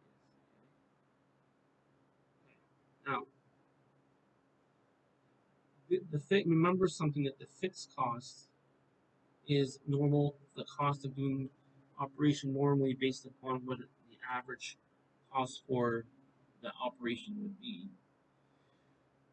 So for forecasting your fixed costs, for most small businesses, the difference between success and failure lies with keeping costs down, as I told you before. The higher the cost, the lesser the profit, right? And the higher the cost, the more revenue you need to make just to break even. So that's the problem with high costs. Some businesses have a certain fixed cost because you know how much it's going to cost per mile per whatever it is unit to operate. So this is a normal operation of a business. What I'd like you to do to understand this, when you get a chance, or just think about it here for a moment. Think of all the fixed costs. Think of all. First of all, let's not let's take away the labeling just for a moment. Think of all the costs of the business first. Meaning, what are all the things you need to operate the business? Okay, I need A, B, C, D, E, F, whatever. Then what you say, okay, what do I need to do to operate the business? I need all these things to operate. Okay, that's good. Now, how much does that cost? How do I know? I add up all, I itemize it. I make a list. I don't know. Say this is how much the fixed cost is for normal operation. Now, from month to month, certain operating costs can be a little bit more based upon the price of logistics. Okay, so or the price of sourcing certain materials. Okay? So it can be slightly more, and in some cases slightly less depending on what the situation is, but usually slightly a little bit more. Now, depending on what your revenue is and your sales is, you may need to actually cut back some of your fixed costs, as in operate less, or if you have more orders, you operate more. That's why I'm saying you look at it from a 3 month perspective and not a 1 month, because 1 month, let's say 1 month you normally operate your fixed costs is, for example, thousand let's say $10,000, right? Right, but the next month, let's say it's a little bit more because you had your operating expenses were more because you had to, for example, you have to you needed more time to service, place more orders, or do provide more services. So let's say it costs you, for example, let's say $12,000 instead of 10,000, right? All right, so that's what's considered. So you take the 10, the 12, and then let's say the next month is average is 10 again. What you do is you add up the three numbers, 10, 12, and 10. What do you get? You get 32. 32 divided by 3 is what? Well, it's almost 11. So let's say it's 10 and a half, something like that, or 10 and a third, something like 10 in a fraction. Okay. You notice that 10 in a fraction is a little bit more than the average of 10. What you do is you say, okay, on that time where it costs me more, and based upon the percentage of what it is my revenue that much more, or is that revenue of that percentage more? Is it at that level or higher? If it's that level, that higher, it's better. That's acceptable. The idea is we'd like to remember we need to use our percentage. We look. That's why when we consider our profit margin, we need to consider that level of extra operation should be 15% more. Meaning, let's say it cost us 12,000 instead of 10,000, right? Let's say with 10,000, for example, we made 100,000. Right? Let's say because our profit, well, I don't whatever. For example, let's say a profit margin's 25%. Let's not say tenfold because that's quite a bit. Let's say it's 25%. So you're making your total break even for fixed costs was 1,000, and your revenue was 1,250 because it's 25% margin, right? Profit margin. So let's suppose next month, let's say next month your cost was 11,000, but you made more than you need to make more than the difference of what it costed you. So let's say the difference was the 1,000, right? You had to have made at least in the sales revenue, you need to have made at least 1,000 more. Okay? So what you wanted, So basically, the way it works is you need to have made at least the difference of what it costs you plus your profit margin. So that would be difference is 1,000 plus 15% of plus the 15% of 1,000. So that's 150, right? So that's 1,150. You need to make if it's costing you an extra 1,000. Right? So that's what it is. You have to consider the difference in cost plus your profit margin. That's what you need to be making sales revenue to be worth it to spend that much to have that much more cost. See what I'm saying? So I don't expect you to be able to do all this calculation right off the top of your head, but that's why if you've written down in your business plan what your fixed costs are, and then you have a separate paper with your T account or with your revenue or your revenue and expenses in terms of assets and it's under the greater category of you have assets and liabilities, which is for another chapter we'll talk about how we calculate the value to a business and the amount of that it will cost and also tax considerations will be another chapter. But basically it's your revenue and your expenses. You have to consider from if you have a variable cost, how much more was it in terms of its percentage. So you have to make at least that much more in the percentage plus your profit margin of the difference. So you need to be making the difference as a flat amount. Let's say it's 1,000 more, you need to make 1,000 more also. Plus you need to be making a profit. Otherwise, all you're doing is covering the extra costs. You're not making a profit because it's costing you on that month that much more. See what it is? Now, it helps if you itemize that and put that down from month to month and compare your revenues. Look at your revenues versus what your expenses were and see are you making a profit or how much profit are you making? And do that comparison, right? At the end, you're going to calculate your profit, your total profit for each month. Compare it month to month. What you do is you see what the trend is. In a line graph, you take on x-axis horizontal is time and how much revenue in terms of sorry, how much the quantity in terms of revenue is going to be the y-axis, which is going up, the one that's up. You want to see over time what happens. Is the revenue going down? I mean, is the profit going down? That's what you want to find out from that. Now, there's programs that automatically graph that for you. Now, as I said, you want to itemize your expenses. You take, and the reason why you want to itemize your expenses is you want to find out how much it costs you that much in terms of your expenses for that month. Now, what you want to calculate to the original figure for your fixed expense and fixed costs. Did you calculate your fixed costs correctly? Well, you take your original fixed cost that you have as a minimum for the business, compare it to what you cost for the business, look at the difference. Is it more? Is it less? Right? Then we need to compare it to the revenue compared to the increase in the business. Now, when we forecast gross profit for each sales dollar, you want to consider how much of each sales dollar will be left for each subtracting the cost of the goods sold. So,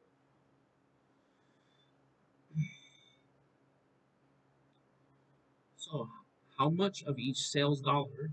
So this is calculating for all the sales. Okay, this sale for each sale we made this amount of money. So this could be if you have a product line or service line that are different.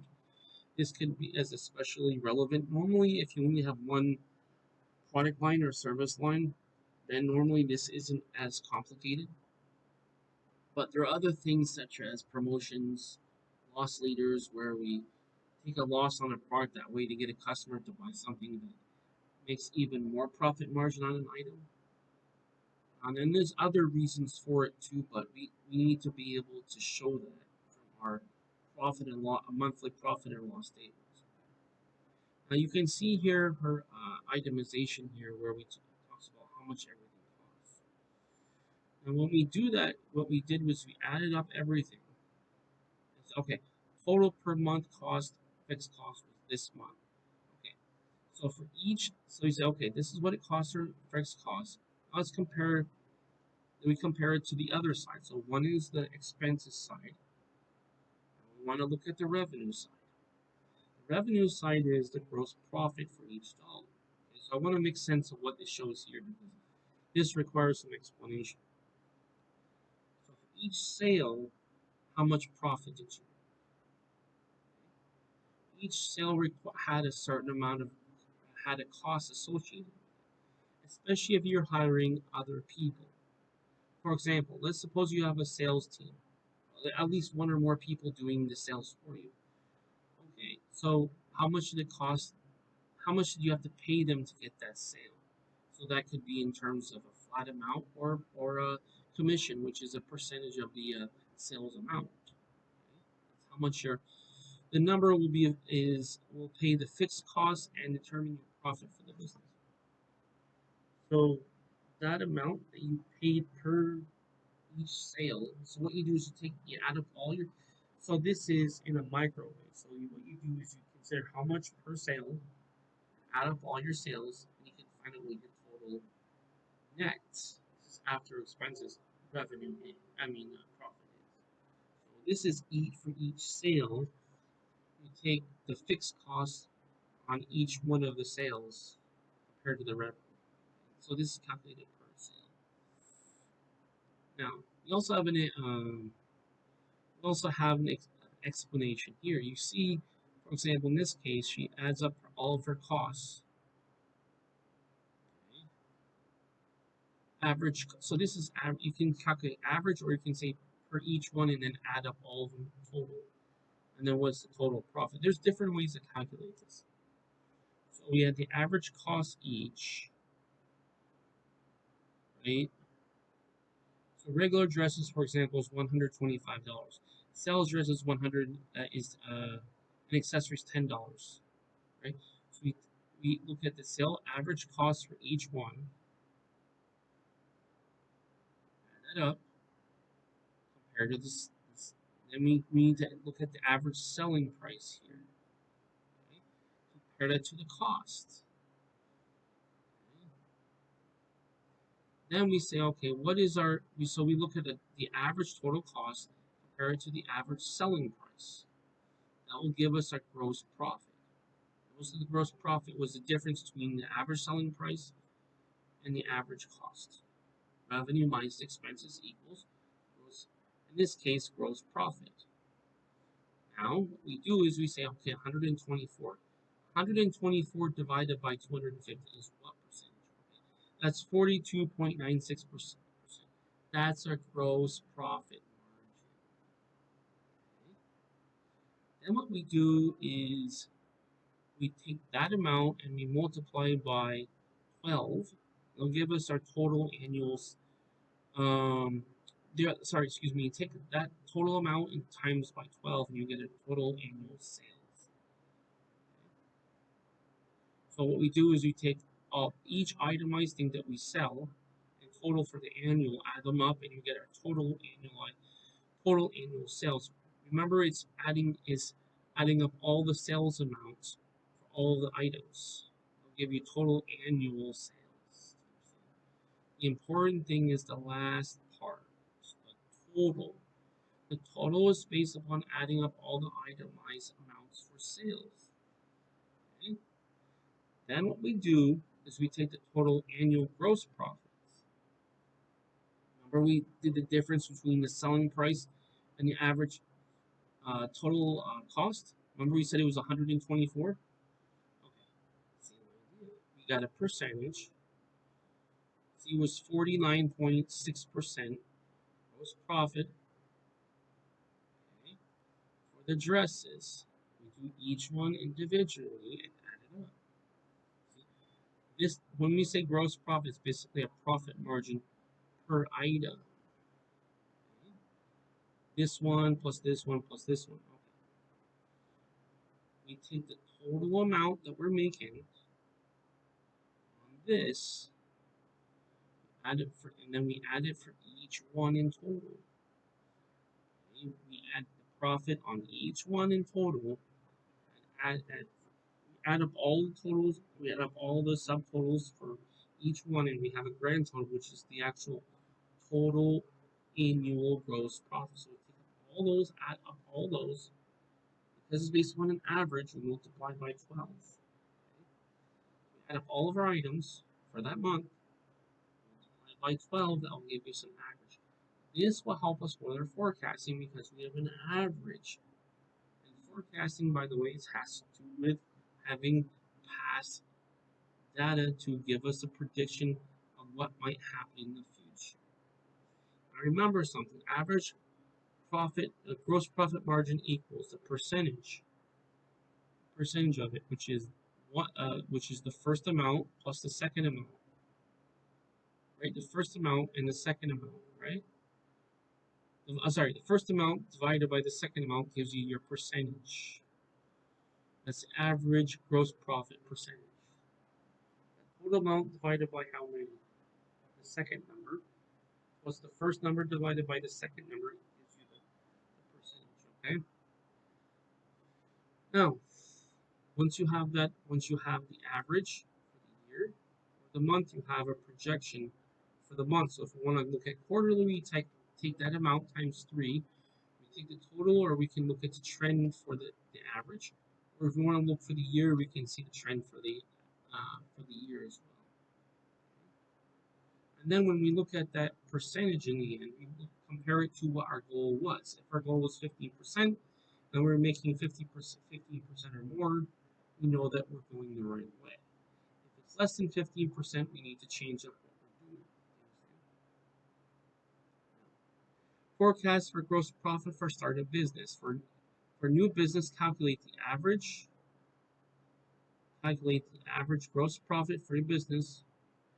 Each product or service that you sell, list every individual item that goes into the product, including price, rate, labor, commissions, etc. Okay. Then once you have the complete list of all your cost components for your products or services, add up all of them like I showed you before. This is just kind of like just reiterating as a review for what I was saying. Then you write down the selling price of each item below the total cost of the item. It is the total cost for you to acquire it and to sell it. Right? The selling price minus the total cost of selling it. Okay? You subtract those two, you get your selling price, and you get your gross profit. That's a flat amount for gross profit, okay, for each item. Divide the selling price into the gross profit. Okay, so selling price into the gross profit. That'll give you a percentage. See that? Now repeat this for each product that you sell, because remember we're itemizing each one we're doing, especially if it's a product or service line. Now, write down how much total dollar sales you expect for each product or product group based upon this trend. Okay? Otherwise, if you have no data, how can you have a trend or a forecast? Multiply the gross profit margin by the total amount of sales.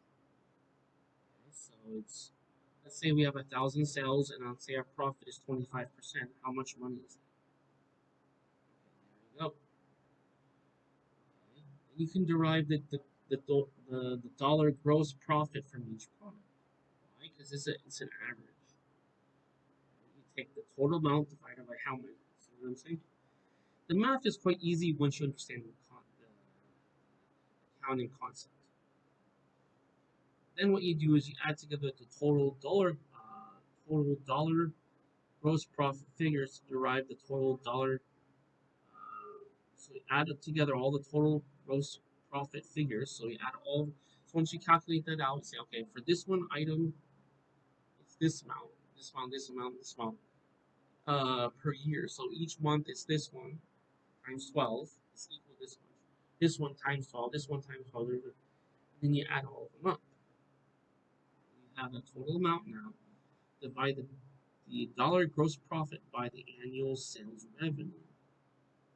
So we've already added up all of our gross profit. And we consider how much money is coming in. That's our cash flow, or that is our revenue. And then we figure out our percentage. See that? Now, if you need to, go back and look at the chart again. See these? I'm going to highlight some important things. Okay. Take a look at this important stuff. And I showed you the book, right? It's the book of our book that we're dealing with, right? How to Write a Business Plan. Publisher is by Nolo. And author is Mike McKeever. Remember something? I'm just using this as a teaching implement to show you, teach you about this subject. Okay? Now, this is why the business plan, when we calculate your fixed costs, you can visually see it. It's a lot easier to calculate once you can physically see it on the paper. What you'll need to do is from month to month, you're going to have some paper where you can write down, preferably I recommend in pencil, not in pen, but you can write in paper.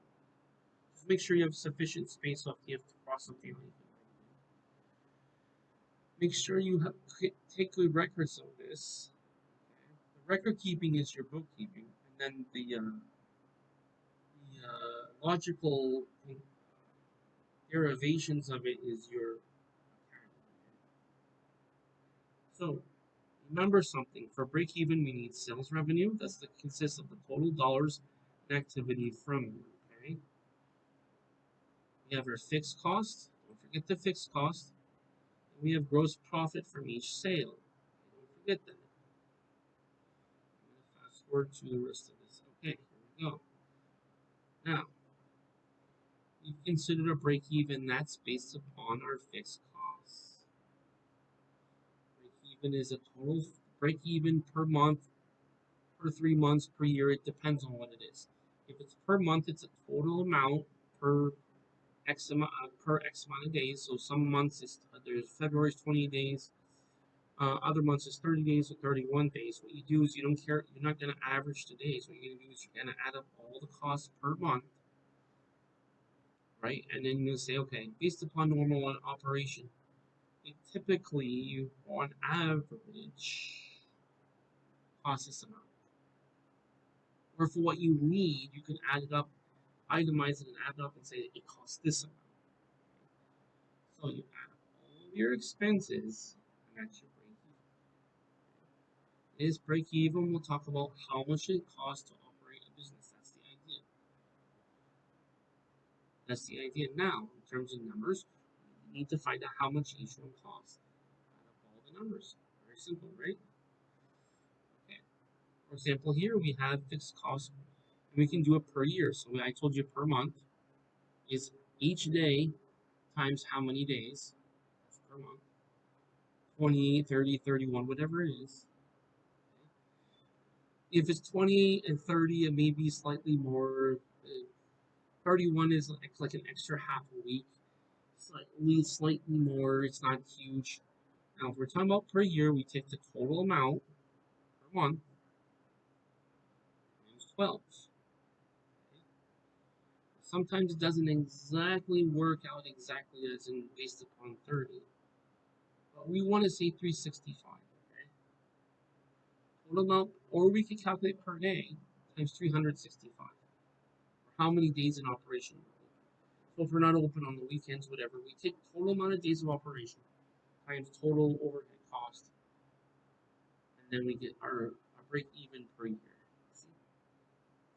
So if we want to itemize it, what we do is we take all of our costs per day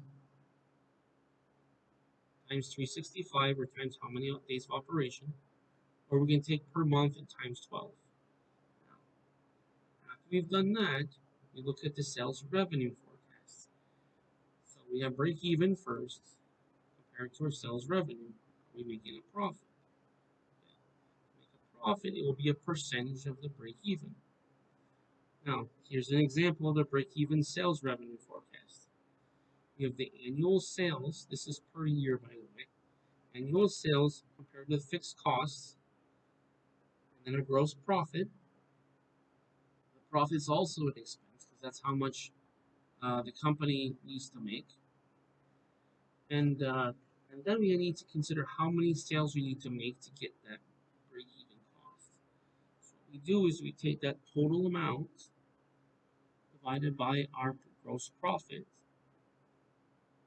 right? So we take, right, yeah, we take that total amount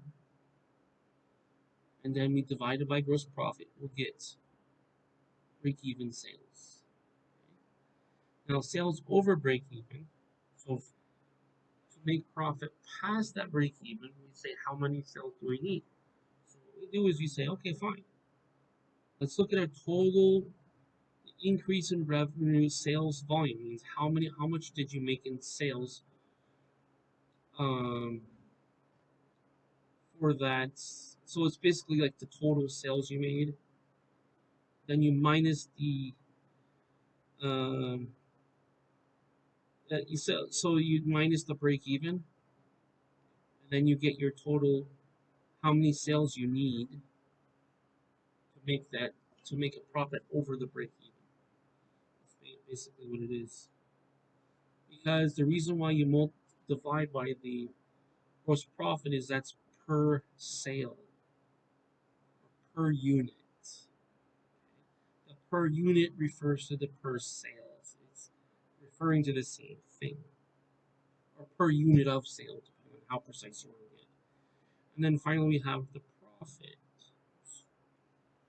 We have the profit here. So we take our profit that's over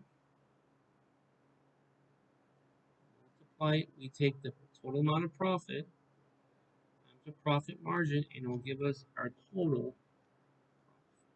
See that? Remember something. We need to let's do it in this order. Remember, we need to calculate the break even. Then we need to know our gross profit, which is based on the calculation I just showed you.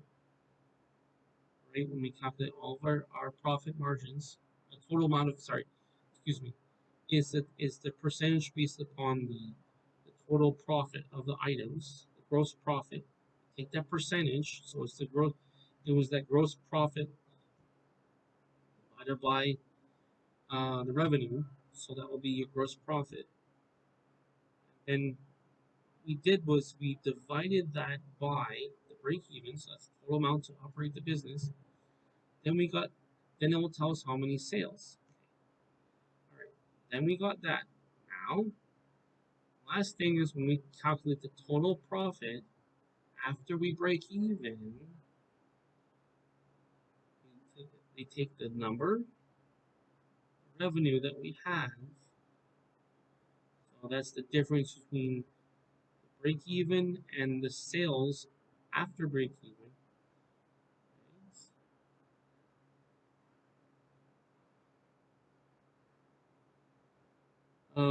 Right, and then we divide it by the profit margin.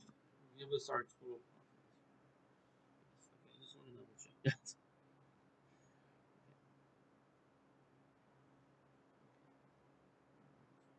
So remember something. Don't confuse this. We have gross and we have total. In this case, refers to net. There's different terminologies. Gross means everything except for the total costs calculated. That's the gross. That is after the total costs. So once we calculated the break even, which is the total cost of the business based upon average costs of operation, we need to compare that to the sales revenue per item compared to the cost, and divide that by our total revenue. Okay? This is a profit margin. I'm just saying it one more time so you get it. After we have that, we have the second part of it. This is how many sales do we need to make on a profit margin to get a profit. Remember, we need to calculate in this order. We need to have that profit margin 0.382. That's 38.2%. or you could say as a percentage, or you could say it as a mixed number, not a mixed number, but you can say it as a fraction, 0.382, right, over 1, right, technically. So that's 38.2% gross profit. Okay? So we take that number as a digit, 0.382. When you divide it, so we take that number we had before, divided by 0.382. You see that? That's what it was. Because we took the difference between annual sales and annual fixed costs, we got the difference in the amount. Okay? And we took our yeah, and then we took that number and divided by, okay, for sales. So then after we've got that gross profit, we need to consider how many sales. So we take the profit margin, and we take that first number we have, total amount, and divide it by our profit margin. And it'll give us how many sales we need to make, break even. And then everything, then so that's like stage one. That's for all break even. Now to make a profit, what we need to do is we need to take the total amount that we made in sales volume, as in the total revenue from the sales volume, and subtract from the annuals, from the break even, I believe. Yes, from the 50. Yes, okay. Okay.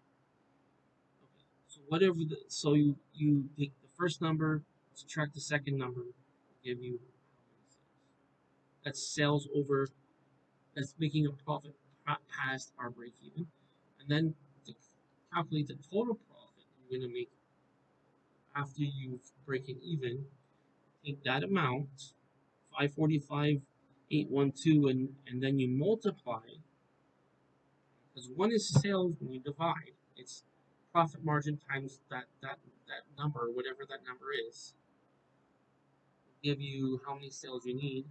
Okay? That's sales you need. And then after you calculate that, then we can take that number and then we can multiply it by this profit margin, which is 0.382, which is 38.2%. And then we get the total amount of profit. This is per year, not per month. Or whatever it is, if you calculate per month, per year, per whatever. Okay? But in this case, it uses annual sales. So if you want to do per month, you have to divide by 12. Everything divided by 12, basically. If it's a percentage, you don't divide it by 12. The gross 0.32 would be the percentage. The gross profit is the per unit compared to the total sales. So it would be that number. So it basically, if you want to get that percentage, the gross profit's going to be the same, but that sales volume is going to be divided by 12. So your sales is divided by 12, your fixed cost is going to be divided by 12. Everything else you need to make sure you've expressed it, whether it's annual or whether it's monthly or whether it's quarterly. So it's either divided by 12 or divided by 4 or divided by 1, which is per year. Okay. Also, we have an example here, a break-even sales revenue forecast. Okay, so what you do is you look at first month, second month, third month. What's the trend? It says revision 2, revision 3, same idea. Compare. What's the trend? Is it the same thing? That's where we get into the fixed cost category. If it's a little bit more, if it's more or less, that's variable. Now,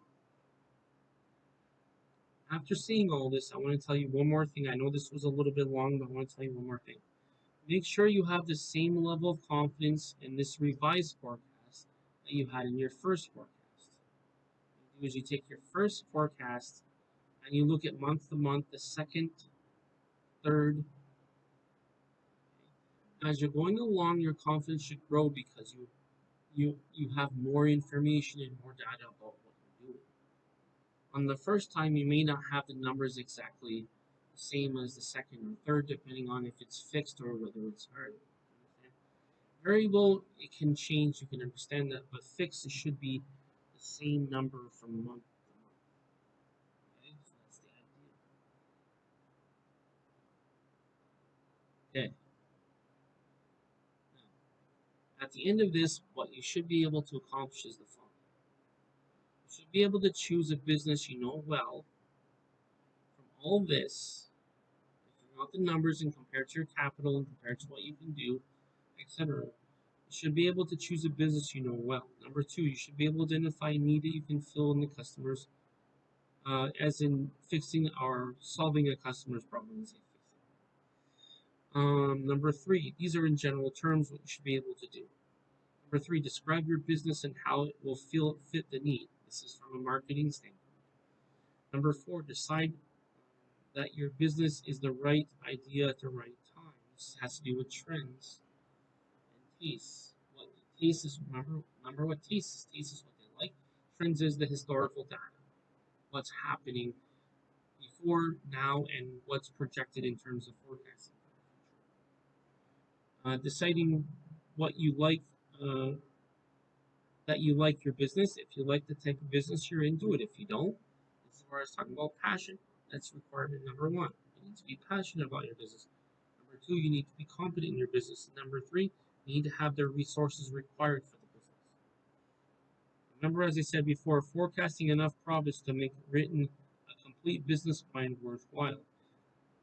Remember that the benefit and the reason why we use a business plan is so we can see all of these numbers laid out and they're itemized. So we don't have to guess from month to month, and it's easier to calculate because we just add up at this one, this one, this one, A, B, C, D, E, F, G, H, whatever. We add them all up.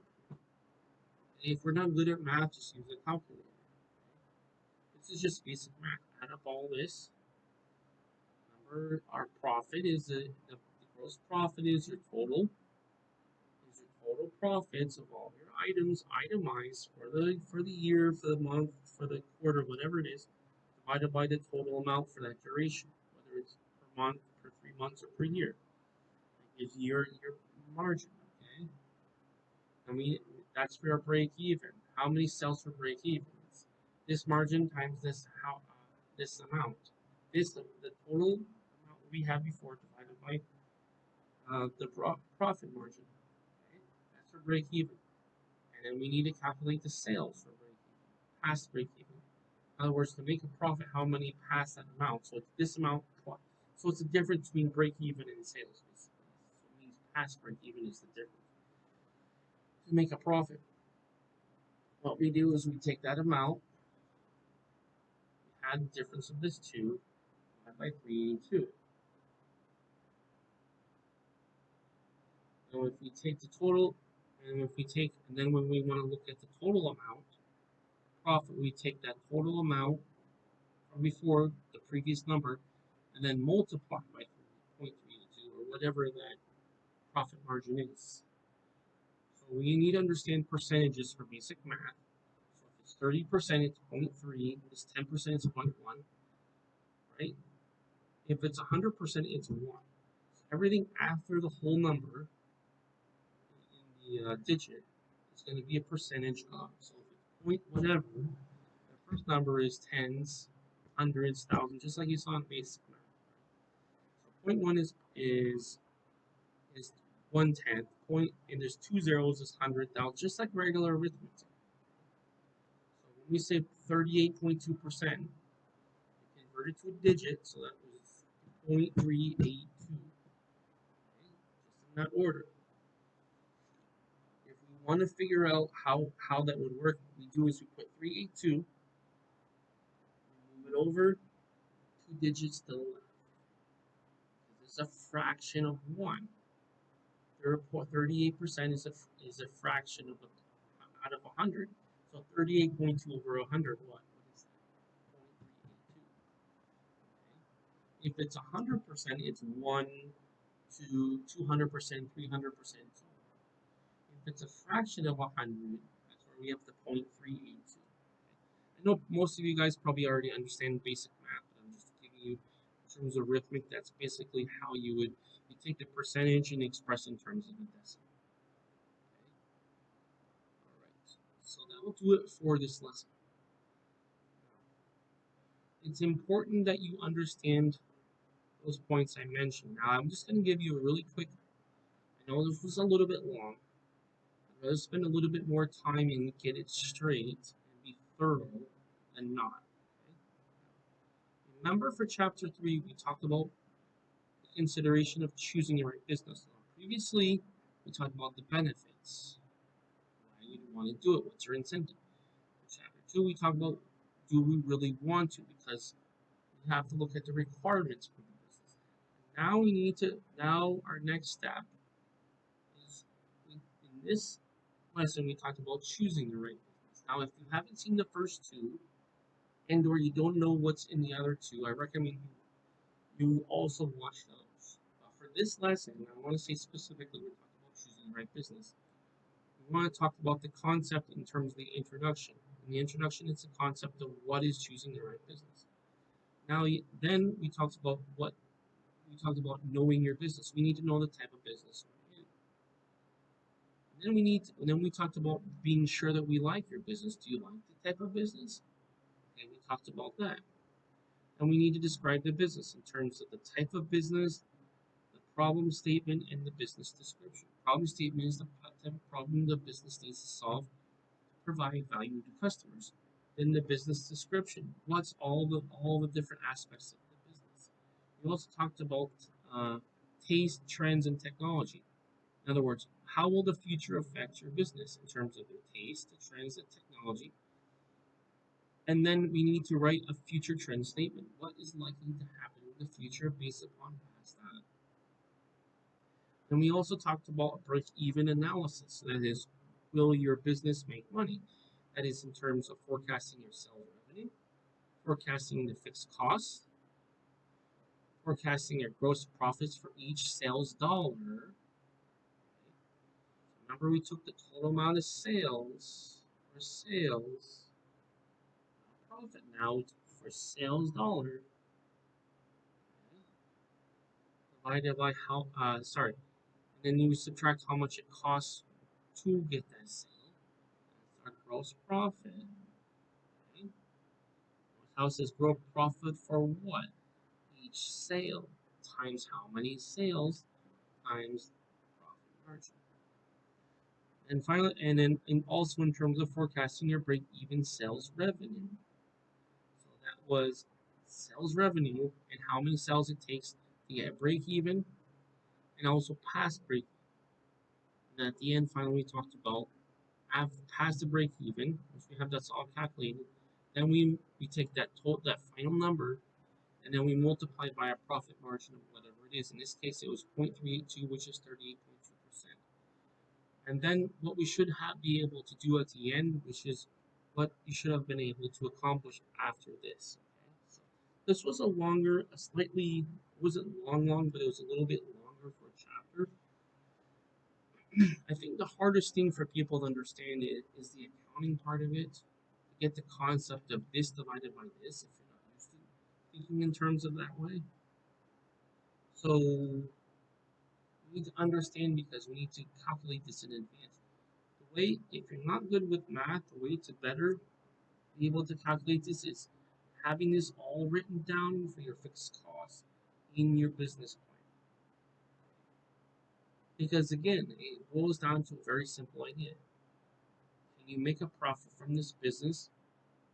And then what is it gonna cost to run this business? And then can you make a profit?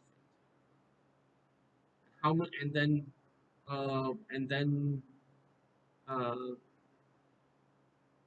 how many sales is it gonna take to make a profit past your break even? So you have these numbers already listed on your business plan, and it's already right there. So it's not, you don't have to memorize stuff. You don't have to like calculate everything in your head. It's already written down. That's exactly how it should be. Okay?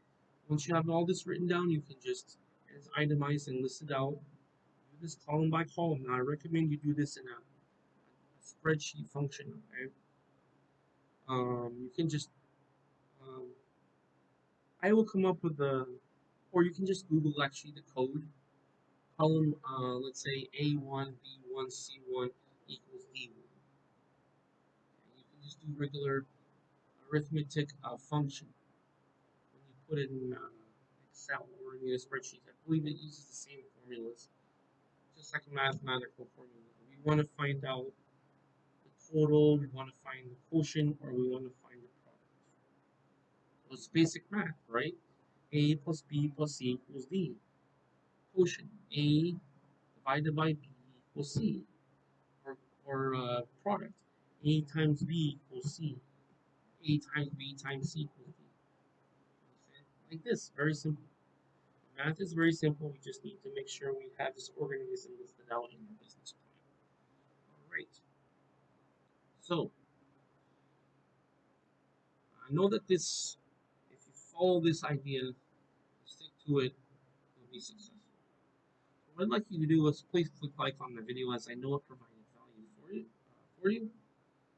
And so please click the thumbs up or the like, as I will have this uploaded to YouTube and Rumble. Okay. Also, if you haven't already, please click the subscribe button as well.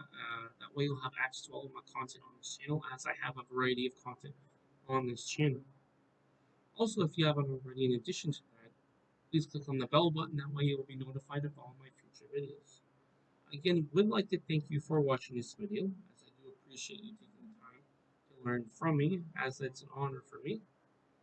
I'd like to wish you a great day wherever you are in the world. Take care, and I'll talk to you possibly next week or maybe this weekend.